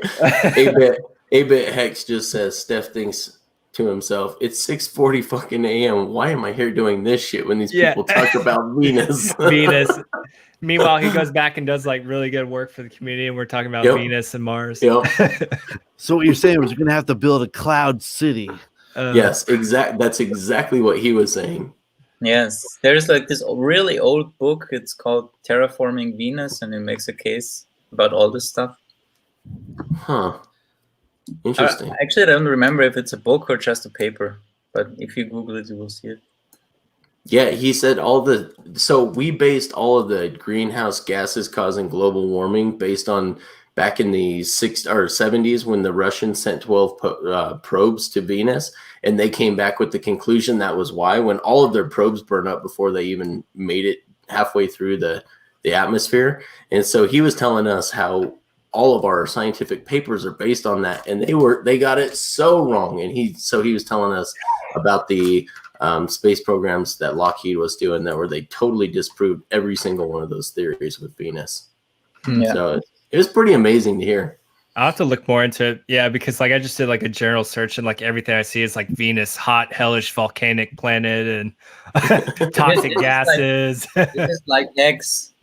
Yeah, think it's all these scam articles. This is a scam. Then you look it up. It's like, pretty good. Yeah, right. We just need to do. We're being lazy, intellectually lazy here. We need to do more research on Venus. Yeah. Well, I actually don't. Fix the meat first, it's the sci-fi idea, because you're going to die first before you get to Venus anyway, so you might want to look into fixing yourself first. That's a good point. So I got to do something now about stopping aging, since it's easier to stop aging than it is to reverse aging. So I got to figure that out real quick. Yeah, you got to slow it down, man. Yeah, that's the best shot you have. Yeah, that means and it's actually, even if it doesn't work out, it's still gonna be. You're still gonna look back in your last 10 years of your life and think, well, that was worth it. If you look at people at the same age then, and you're like kicking ass, and they're like in a wheelchair or something. Yeah, absolutely. It's the quality of life is really important. So not just the quantity, but the quality of life. Because there's a lot of people in their 80s and 90s that, man, that's not a life I want to live. Yeah, that sucks. Yep, absolutely. So I have some questions for you, Mr. Bode. Since I have you on here, what is your take on not just processed carbs, but carbohydrates in general? Well, I think they're completely unnecessary to eat. You don't need to eat them at all. So someone tried to, I had this conversation. I was at my son's regional cross country meet. He was trying to qualify for state today as a freshman on varsity. So I was pretty proud of the boy. He didn't qualify for state, but I was talking with someone today about carbs. And and of course, keep in mind that they're not 10% body fat like me, and they don't work out, but they're trying to tell me what's good for your health and what isn't. And so it cracks me up when someone does that. But they were like, you can't go without carbs in your diet. It's bad for you. They proved it when the guy who created the Atkinson diet died. And I said, I don't know anything about that, but there's probably some other underlying cause that caused that guy to die. Yeah, I mean, I died of coronavirus. I mean, there are two things I have to say about that. The first thing is there's a huge industry interest behind carbohydrates, I say, because if you look at the companies who make money, they will back the studies that will back their interest. You know what I'm saying? Yep. And if you look at the foods that have the highest margin, it's pretty much all processed carbohydrate stuff and cheap industry seed oils and stuff like that. And you can actually go back and look at when this started in the 30s, when they tried to push, like, there was this big push against saturated fat and animal products. And they started with the large replacement. What was that called? Like Costco or something like that? Basically just processed plant fat. And then Ansel Keys came around and with that diet heart hypothesis. And he basically committed scientific fraud by excluding some data and selling a fake story about how saturated fat causes heart disease. And we still base our dietary guidelines on this whole stuff. It's crazy. Interesting. That's good to know. Yeah. It sounds like a conspiracy theory, you know, but if you actually look into it, there's no serious scientific work that really proves that saturated fat causes heart disease.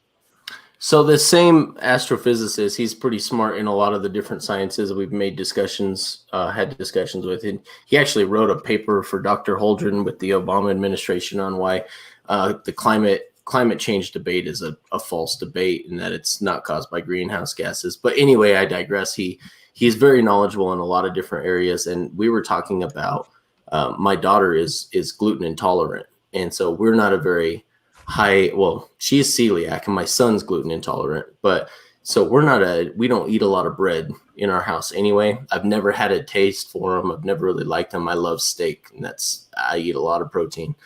And we were talking about her gluten intolerance, and he was talking about originally before they started crossbreeding wheat with barley, there wasn't gluten in the original heritage strains of wheat. The reason they did that is because it makes the doughs rise better in some of these pizzas and these breads. And that's the whole reason they crossbred these two strains, to make sure that there was gluten in wheat. But originally there wasn't gluten in wheat at all. Yeah, this is just one problem, you know. I mean, basically, you have to look at your physiology and what you evolved from, or what you evolved for, and this takes like hundreds of thousands of years or tens of thousands of years. And if you look back, the foods we're eating now, we have been eating them for maybe 50 or 100 years, and a couple other foods maybe longer, but 5,000 years is when agriculture really became big. And this is like nothing. We haven't evolved for those foods, basically. Yeah, I think it was you that posted the TED Talk. What was his name? His name was Luke as well, wasn't it, Luke? I can't remember what his name was, but he talked about how certain foods lead to dementia and that you can actually prevent dementia. Oh, yeah. And he was talking about we were hunters and gatherers for so many generations, and then we became settlers, and then that made us dependent upon the crops that we could grow domestically, but we not necessarily are used to those foods yet, or they don't provide the nutritional value that the hunter-gatherer lifestyle did. Yeah, not all. There are two caveats to this. If you look at analysis, I think it's C14 analysis, you can look at skeletons and derive what their diet was. If it was high in animal products or not. And if you look at those really old skeletons, you see that you come to the conclusions that we eat mostly animal products, or a lot of them.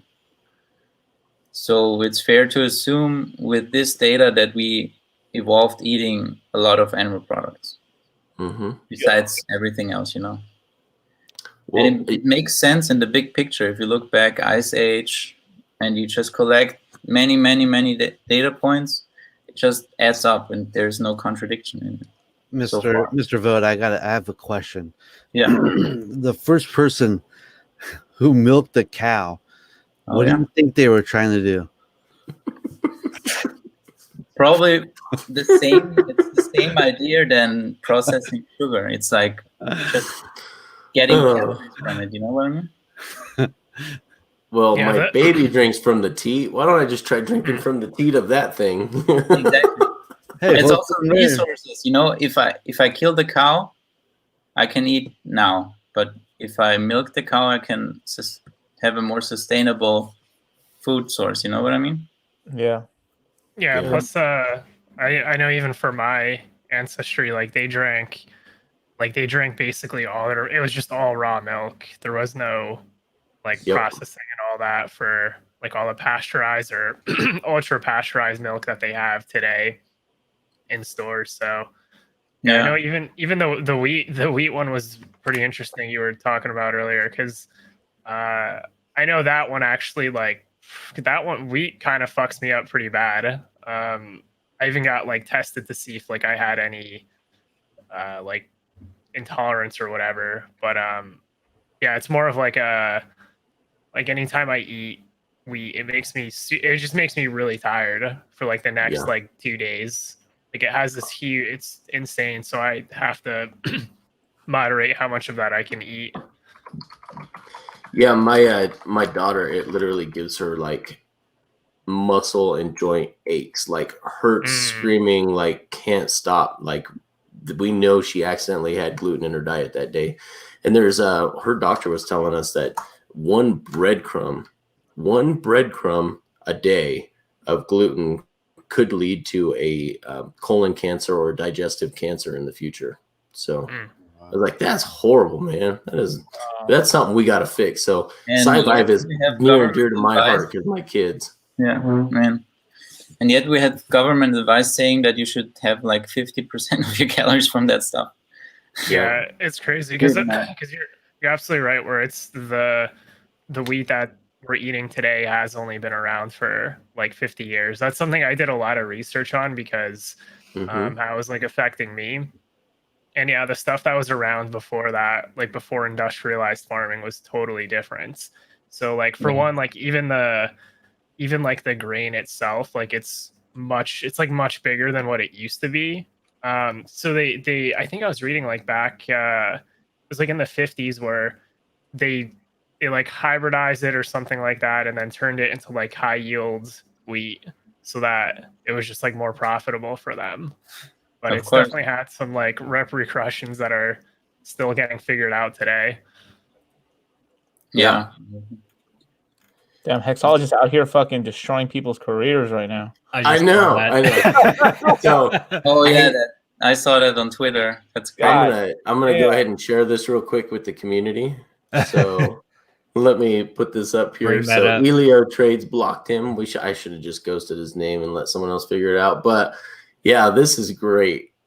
Come on. Good job, Hexa. Isn't that awesome? Let me just put it big here. Showing how the guy is taking people from 828 sats to 6 stats and 141 sats to 2 stats. What a steal. Wow. Oh, Hexo, I love it, man. He actually might be dumping on the followers' heads too, you know? Yeah. Maybe. He's got 86,000, almost 87,000 subscribers that get wrecked and they still follow him. I just don't understand people. I met this guy in person once. What was it? That Lolly app that gives you Bitcoin back when you spend Oh, yeah. You spend it? Yeah, yeah. Yeah, they were doing an event, and they had a bunch of crypto YouTubers at a bar in LA. And I met the altcoin Daily Twins, Wendy O, and a couple other people. But there was another Hex guy came down there, and me and him were like hanging out, right? And then we went over and talked to that guy from that just blocked Hexo. And dude, that guy had Richard Hart derangement syndrome so bad. Like he's like, this guy is Dr. Evil. He's a scammer. I don't like the way his hair looks. I'm like, okay, all right. He's like, I'll never buy a single hex ever. My God, your car be as big as his. God damn it. And so just seeing him block the Hexologist, I'm like, yep, that sounds about right. Yeah. We called them when they hit, you know? Yeah. Yeah. Well, I don't know about you. Well, you guys want to keep this stream going? Because I'm enjoying the conversations personally. Yeah, sure. I'm just okay. Good. I love it. So yeah, it's good to know. Have you seen? So yeah, I wish I could remember the guy. I got to pull it back up again here, guys. But Mr. Boat did have a great point when he posted some of these. So if you guys get the opportunity to, let me put this in the chat for you guys. It's a TED Talk. I got to get, what's that guy's name again, though? Well, I forgot. Because it was awesome. His mom got dementia, and he's talking about how back in 2014 we knew that we could prevent it through diet. But half the people that get it, it's Max Lugavere, Lugavere, Max Lugavere. So dementia is preventable through lifestyle. And he also is the author of a book called Breadhead. Is that what it is? Or Bread something. Give me a second. I'll tell you guys here in a second. And he is an anti-bread guy too, anti-carb guy. Especially what's that? Go ahead. No, it makes complete sense. I'm saying it's just yeah. Well, I can actually. Oh, sorry, I didn't mean to interrupt. No, go ahead, man. Go ahead. You got a lot of value to add to this. I'm just talking out of my ass. No, just finished. Sorry. I will look up some stuff. I can share some videos too. It is Genius Foods is one of his books, and the other one is Breadhead. Yep, it is Breadhead. The first ever documentary about dementia prevention through diet and lifestyle. So you guys get off those carbs, especially the processed carbs. Well, I fucked up today. There's a lot of people that love bread, man. I guess I'm lucky that I genetically am disposed to not liking bread. I don't like the consistency. I don't like the dryness of it. Just don't like bread, man. I just love my protein. I just love eating animals. I love street tacos. I love my protein in between bread. Not gonna lie. Butter. Yeah. You know, I heard something along the lines that bread is as hard to kick, or the carbohydrates, I guess, is as hard to kick as heroin. Wow. It's the carbohydrate. It's the sugar. Yes, We sugar. involved. Yeah. Yeah. Or- That's when you get that keto flu. Like that's kind of like, you know, you're going through like Getting heroin up withdrawals. Yeah. Yes. That's probably why you see cancer a lot in our populations today, but you didn't in generations ago. You didn't see signs of cancer. They didn't have all the they definitely didn't have the processed carbs, but they didn't eat a lot of carbs in the first place. And we have sugar so plentiful to us. Like, and it's the number one cause of cancer. Any doctor out there will tell you that sugar is the number one cause of cancer. If I go low carb for long enough, like I can't stop myself. I'll end up like either buying a bag of candy or drinking a beer. I just kind of like, I don't know. Something inside me is like, all right, I'm gonna go get like a $1 bag of gummy bears or something. $1 bag of what? I'm sorry, you're in California. Say that again. Gummy bears. With that THC in it. Yep, that's right. I didn't used to have a edibles. sweet tooth, but I've kind of developed one over the past year or two. Sucks. I don't like it. Yeah, it's an addiction. But the problem is, if you just want to, I had this same issue in the past. If you want to stop eating sweets and obvious sugar, and you still eat bread or something like that metabolizes to sugar, you're never getting off the sugar, and you keep fueling your addiction without even realizing it. You know, if you eat, like, analyze your food and you come to the conclusions, oh wait, hey, I'm eating like 100 or 150 grams of carbohydrates a day. That's basically just the same as eating sugar. Yep. So you're never getting off the sugar. And I mean, it depends what you think low carb is, Brizology. You got to analyze what your low carb really looks like. So you might be still getting 100 grams of sugar, which is theoretically low carb if you compare it to the general populations, but it's really not low carb. Yeah, I mean, You have to go below 50 grams a day. Yeah, and you don't realize like how just even in certain condiments and everything, it's very hard to stay under that number unless you're conscious of everything you're putting in your body. Yeah, I mean, even vegetables, it's basically metabolizing to sugar. Fruits would kill me when I was trying to do keto. Like, I love fruits, and you can maybe have a couple berries and stuff, certain berries, but that was about it. Yeah, you really got to stop cold with this stuff if you really want to try it. Yeah, what are your thoughts on something like potatoes that are like really nutrient dense, but also like break down to sugar very quickly? Well, I don't think they're nutrient dense. So how do you define nutrient dense? Let me actually pull up I Google this right here. Are you talking just about like a high caloric content with it, or? So just like a single potato, like if you boil a potato, and granted this is like the blandest way to like eat it, but yeah, like if you don't like fry it or something like that, like potatoes are basically packed with like vitamin C and then some other like micronutrients. But I know vitamin C is like the main one where like if you eat one potato, that's probably, at least according to like Google, it's like they list it as like 40% of like your daily vitamin C or something like that. Okay, the thing is with vitamin C, you don't really need vitamin C that much. So I don't think vitamin C is really a good argument in the grand scheme, you know?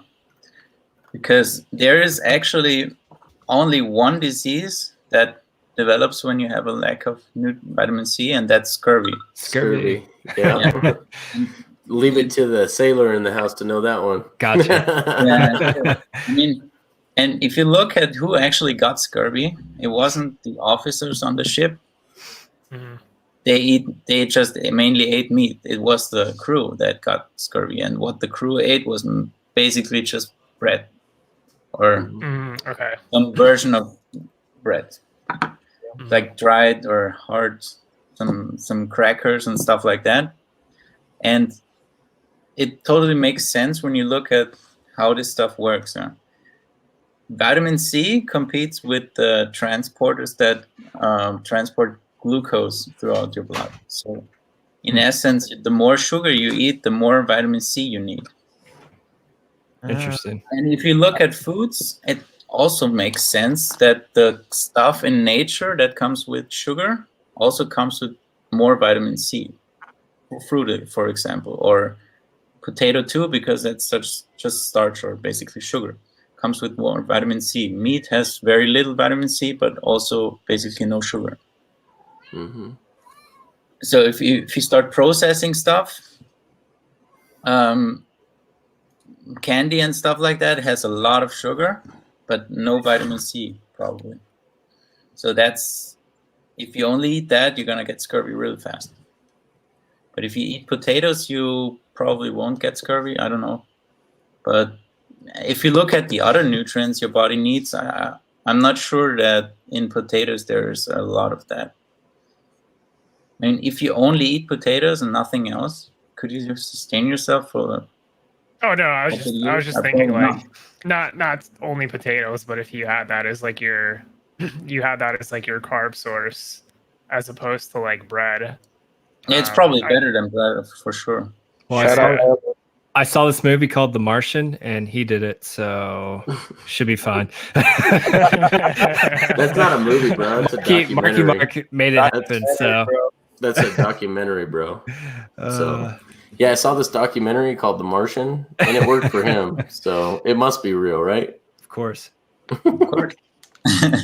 Mark Wahlberg can do it. We can all do it. I think that one was Ben Affleck, or no, not Matt Damon. Matt Damon. Yeah. No, wasn't The Martian 100%? That was Mark Wahlberg. No, it was Matt Damon. Matt Damon. Oh my God. Yeah, you're right. Jesus Christ. Oh my God. All right. Yep. My bad. Whenever I think of his name, Matt Damon, all I can think of is Matt Damon. Team America. Matt Damon. Matt Damon. That's all he said. Matt Damon. Yep, that's all he says. Oh my God, guys. Did you guys see the new South Park 1 hour special? I haven't watched South Park in a long time. Probably need to. A lot of good content in 2020. Yeah, they just did one on the whole face mask thing. Oh yeah. Oh, did they? Now I'm gonna watch it. I haven't watched South Park in years, but I'll make a point to see this one. Yeah, it's pretty good. Like, you know, one of the few jokes you can tell is they got the people that have them around their chins, and like, you don't tell me to put my chin diaper over my face. That's gross. That's where all the disease are. Oh my God, it's Hexologist. Ooh, that Hexican. Right? Shit. If you guys need any potato recipes, ask Hexo. He's in Idaho. That's true. Yeah. He gets mad when you hate on his potatoes, bro. He is mad. Me and Hexo went 50-50 on the state, bro. We're gonna buy the whole thing. That's right. Corner of the market. That's right. But I was surprised he pulled off the fast, to be honest. I'm glad he did. I was like, I was not expecting him to do it when I made that tweet. I was like, okay, well. I can show you where the potatoes go. As long as you don't show me where they come out, I'm good. Did he finish the fast, or what's he at? Oh, we committed to it, but then Steph said delayed it. Later, I was like, I was expecting it probably. Cut out an extra day or so. I don't know who posted that picture below the thread, but it was like basically a starved person. 67 hours. He said he made it. It's gonna be It's gonna be you guys. I'm hoping on the next Crypto Daily show, you know the show Crypto Daily? I saw over on Hexo's show, he was talking about that guy asked the community to put up a bunch of memes. And the Hex community came out and like at least like 200 memes on his thing. So maybe in the next video we can see some Hex memes. Yeah. It's funny. That'd be great. Awesome.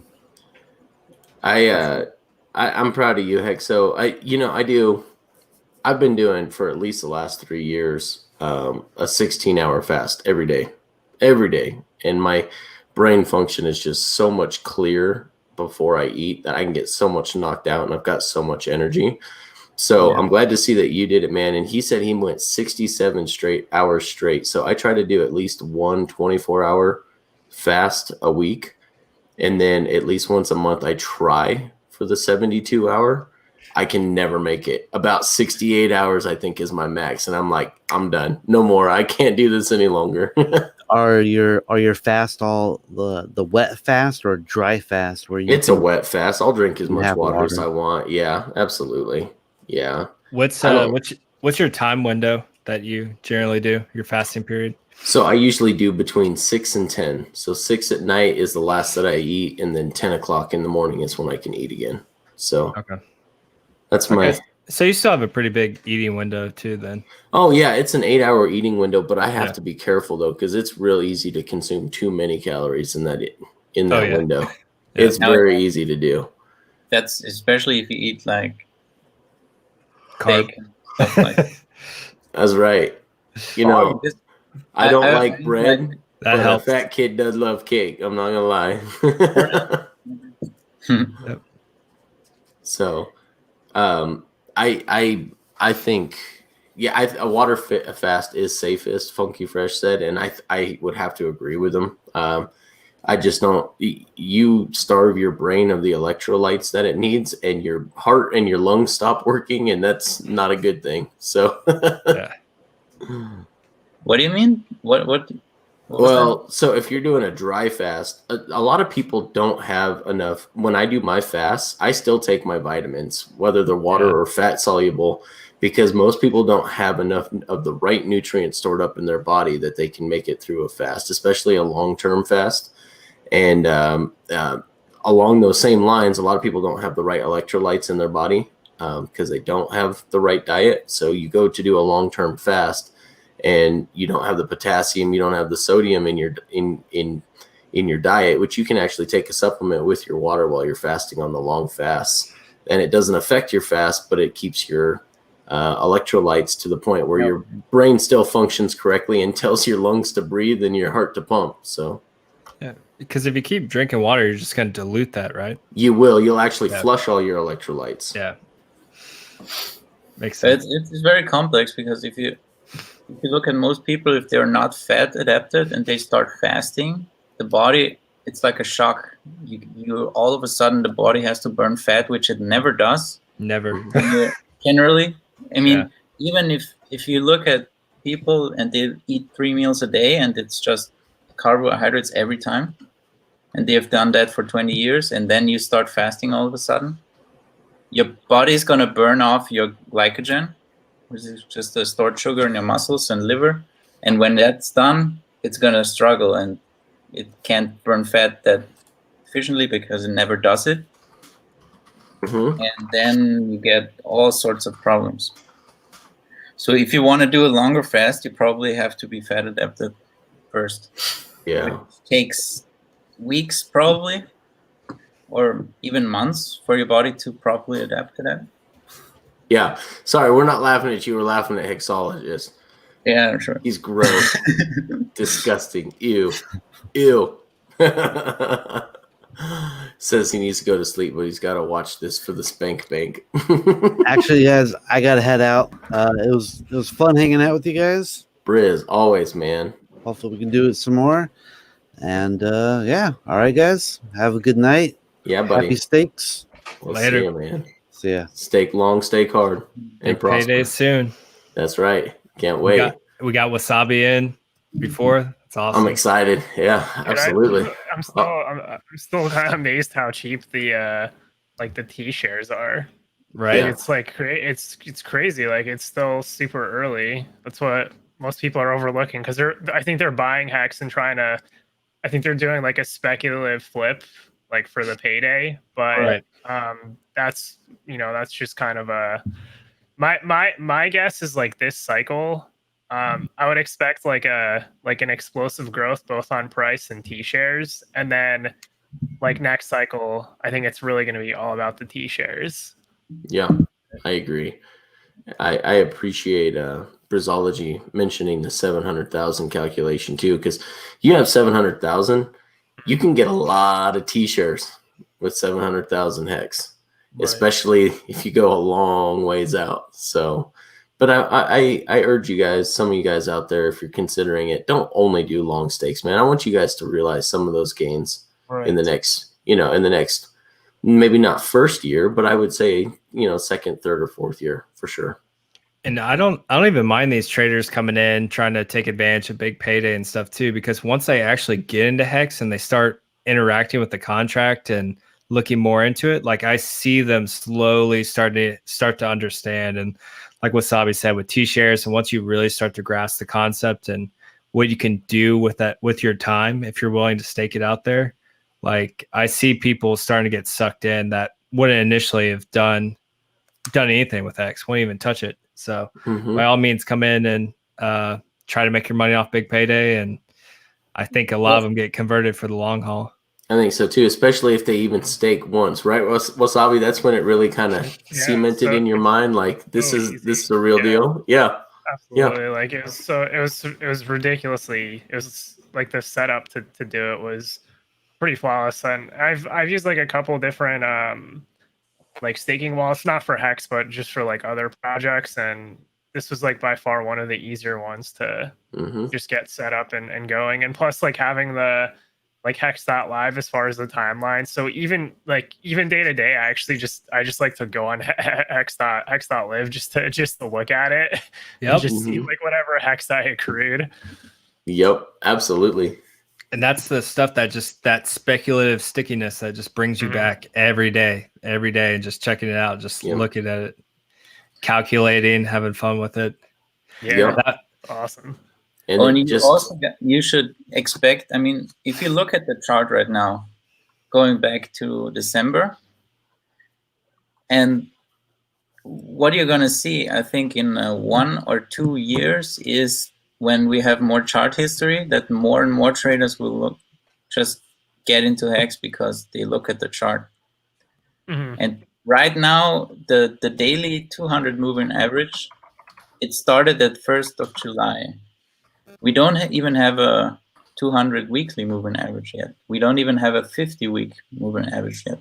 When those averages start on the chart, I think you're gonna see more traders looking at the chart because we've got more history. And if that chart looks good, that's gonna draw people in by itself. Yep, I think so too. Like this high altitude investor guy, he got drawn in by the chart. Yeah. There was a guy that we converted through one of the Hexo raids too, and that's all he does, right? What was his name? Not talking about Joker. No. That's all he does is just check out charts, and we rated him with the freaking 500 people that were in Hexo's show that day, and he actually gave Hex an honest look. He goes, "Man, this looks good. It looks like they're, it's setting up for another pump," and he had some good things to say about it. So I don't remember his name. It was something Costly Crypto or something like that. I don't know if you guys remember that raid. He's done so many now. Yeah, becomes a blur. Yeah. Hex is going to be worth probably more than $10 within the first year. Well, I don't think that's true, Cookie Boys, but if it is, I'm okay with it. Let me just say that. It would surpass gold. I don't know if he's run the numbers yet, but that might be a little bit out there. Yeah, Would that put us above gold, I think? Yeah, that's it barely. Yeah, it makes his like $1 trillion above gold's market cap at $10. What was that one Adrian video where he tried to do the math showing us that Hex can be 1700 or 17,000 or something?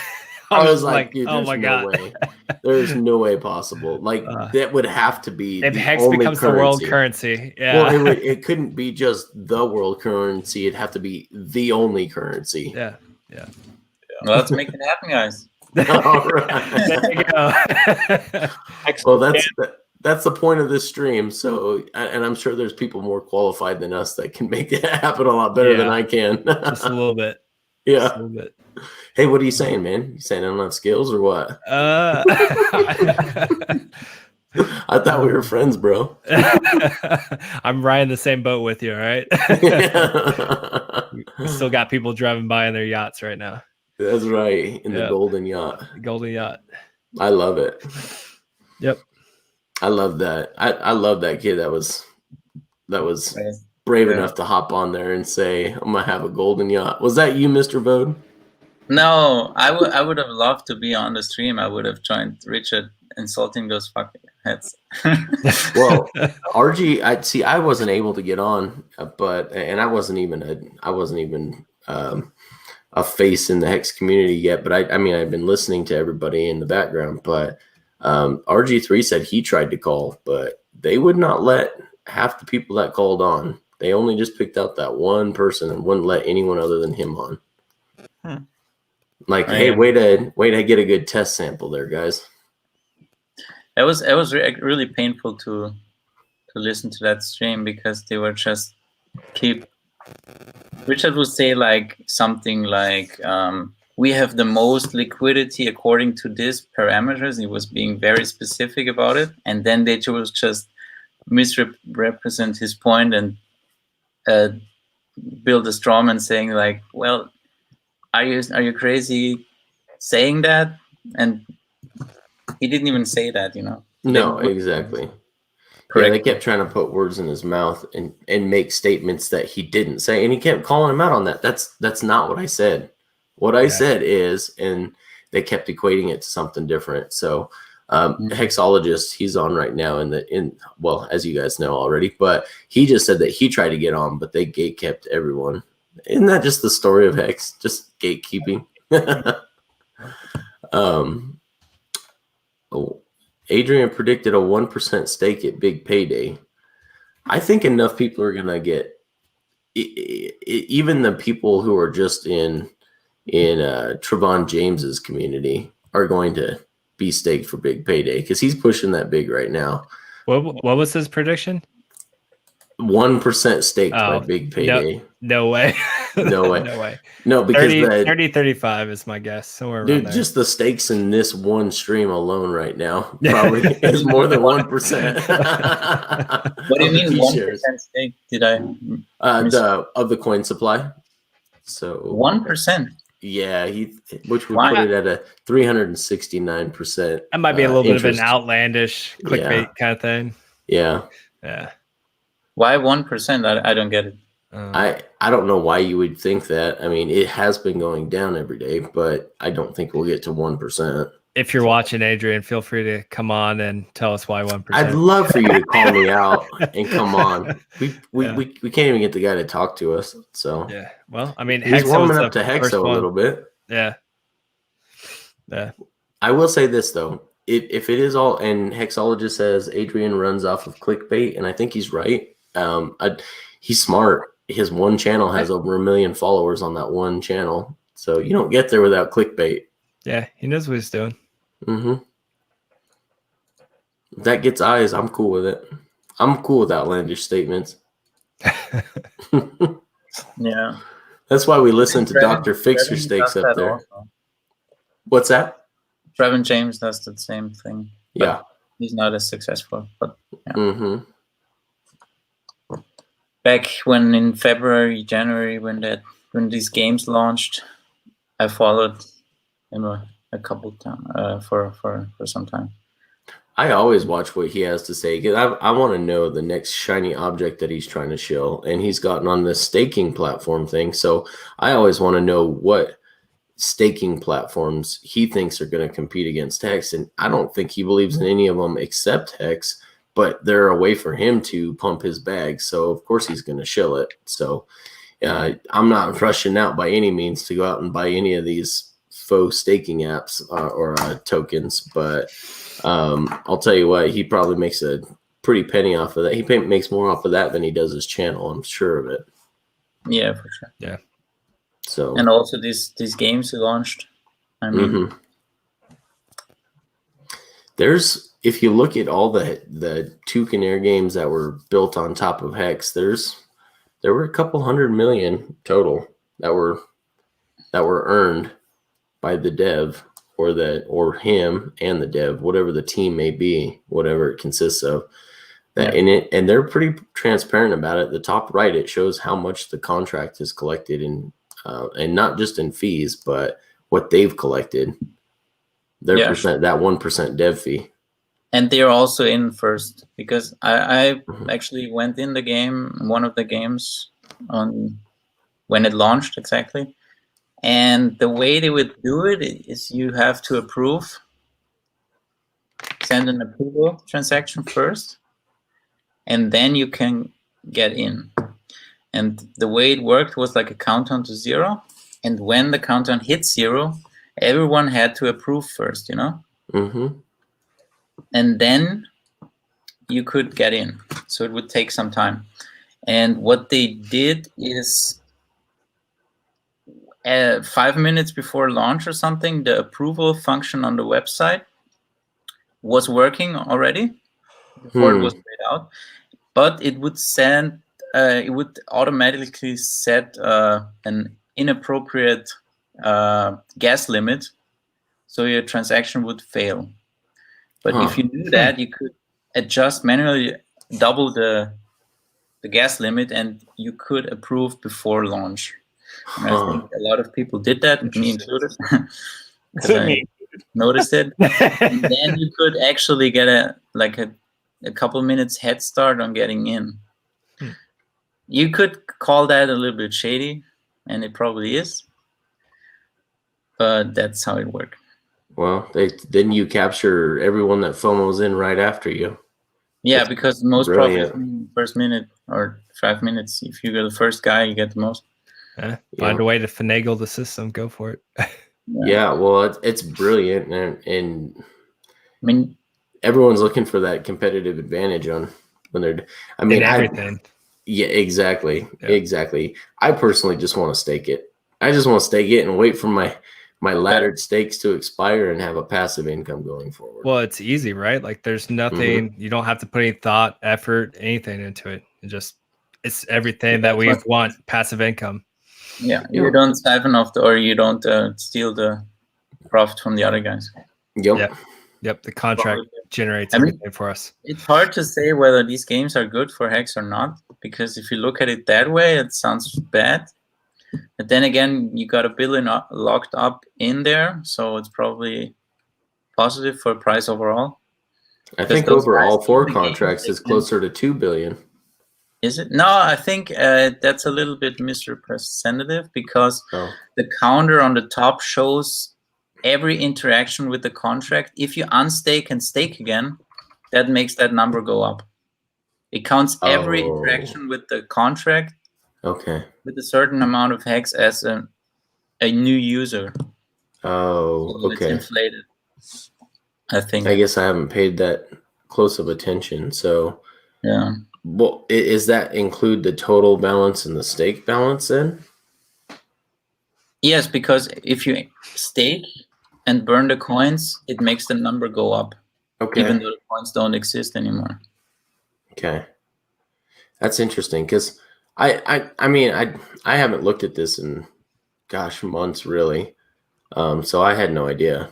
That's good to know. But let's go on the low end then and say you're right. There's 1 billion coins locked up. Well, that's good for price because no one's selling. That's 1 billion not being sold on the market. So yeah, I mean, and maybe it gets other people that are into these hour-shaped glass games and these Tron dApps. Maybe it gets them into Hex, and where they wouldn't have been before because they see an opportunity there. Yeah.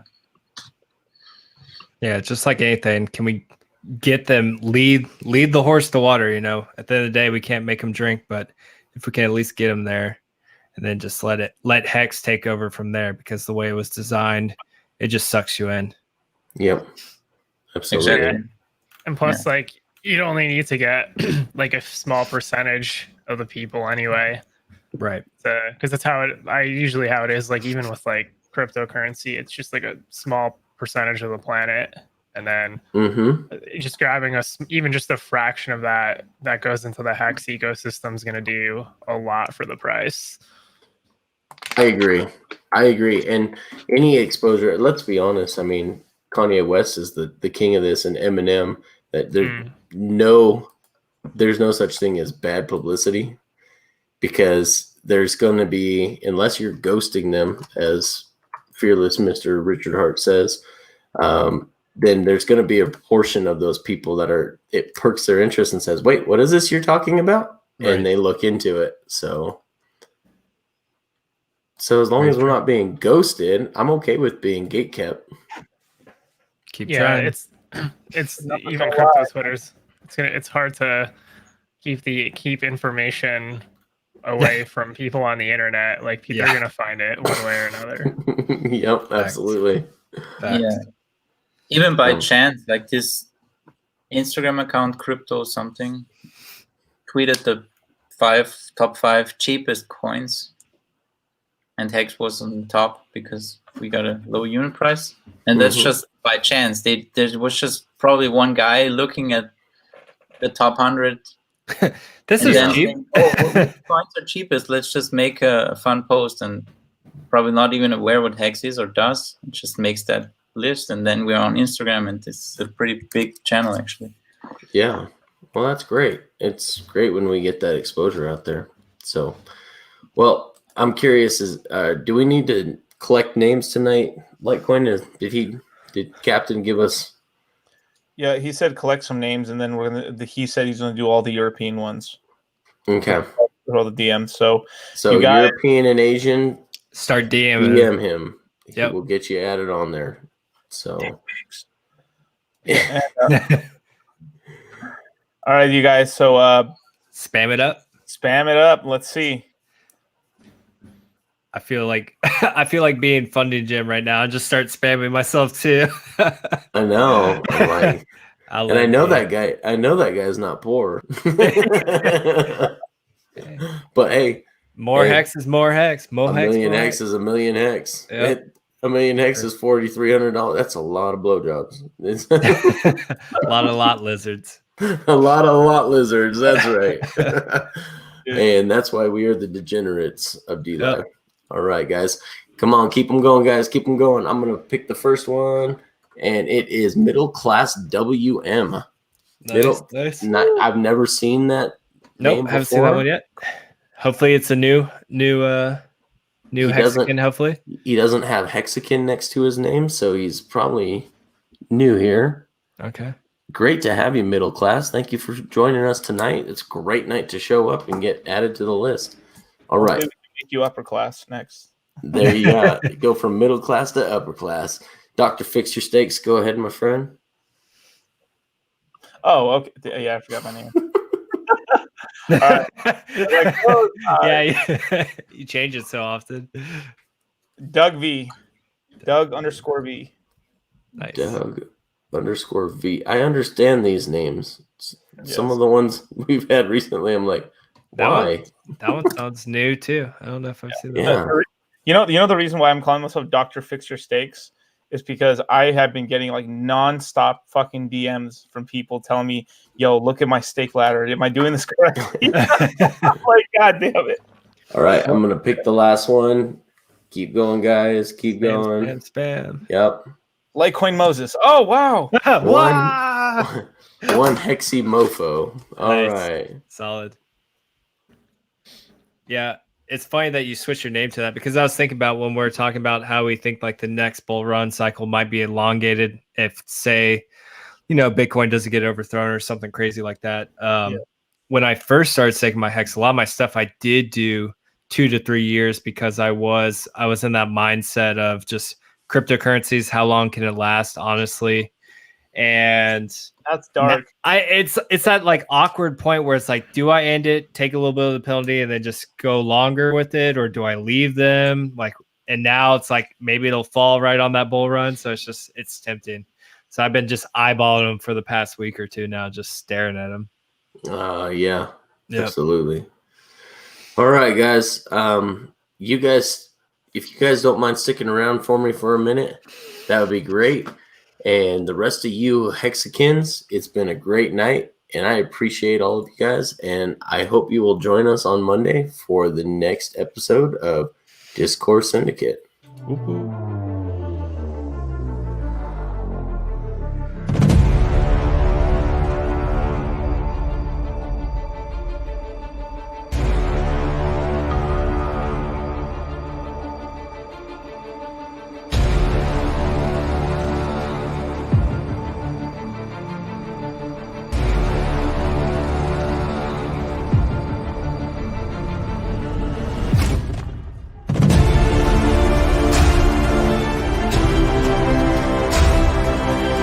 Stake your hex.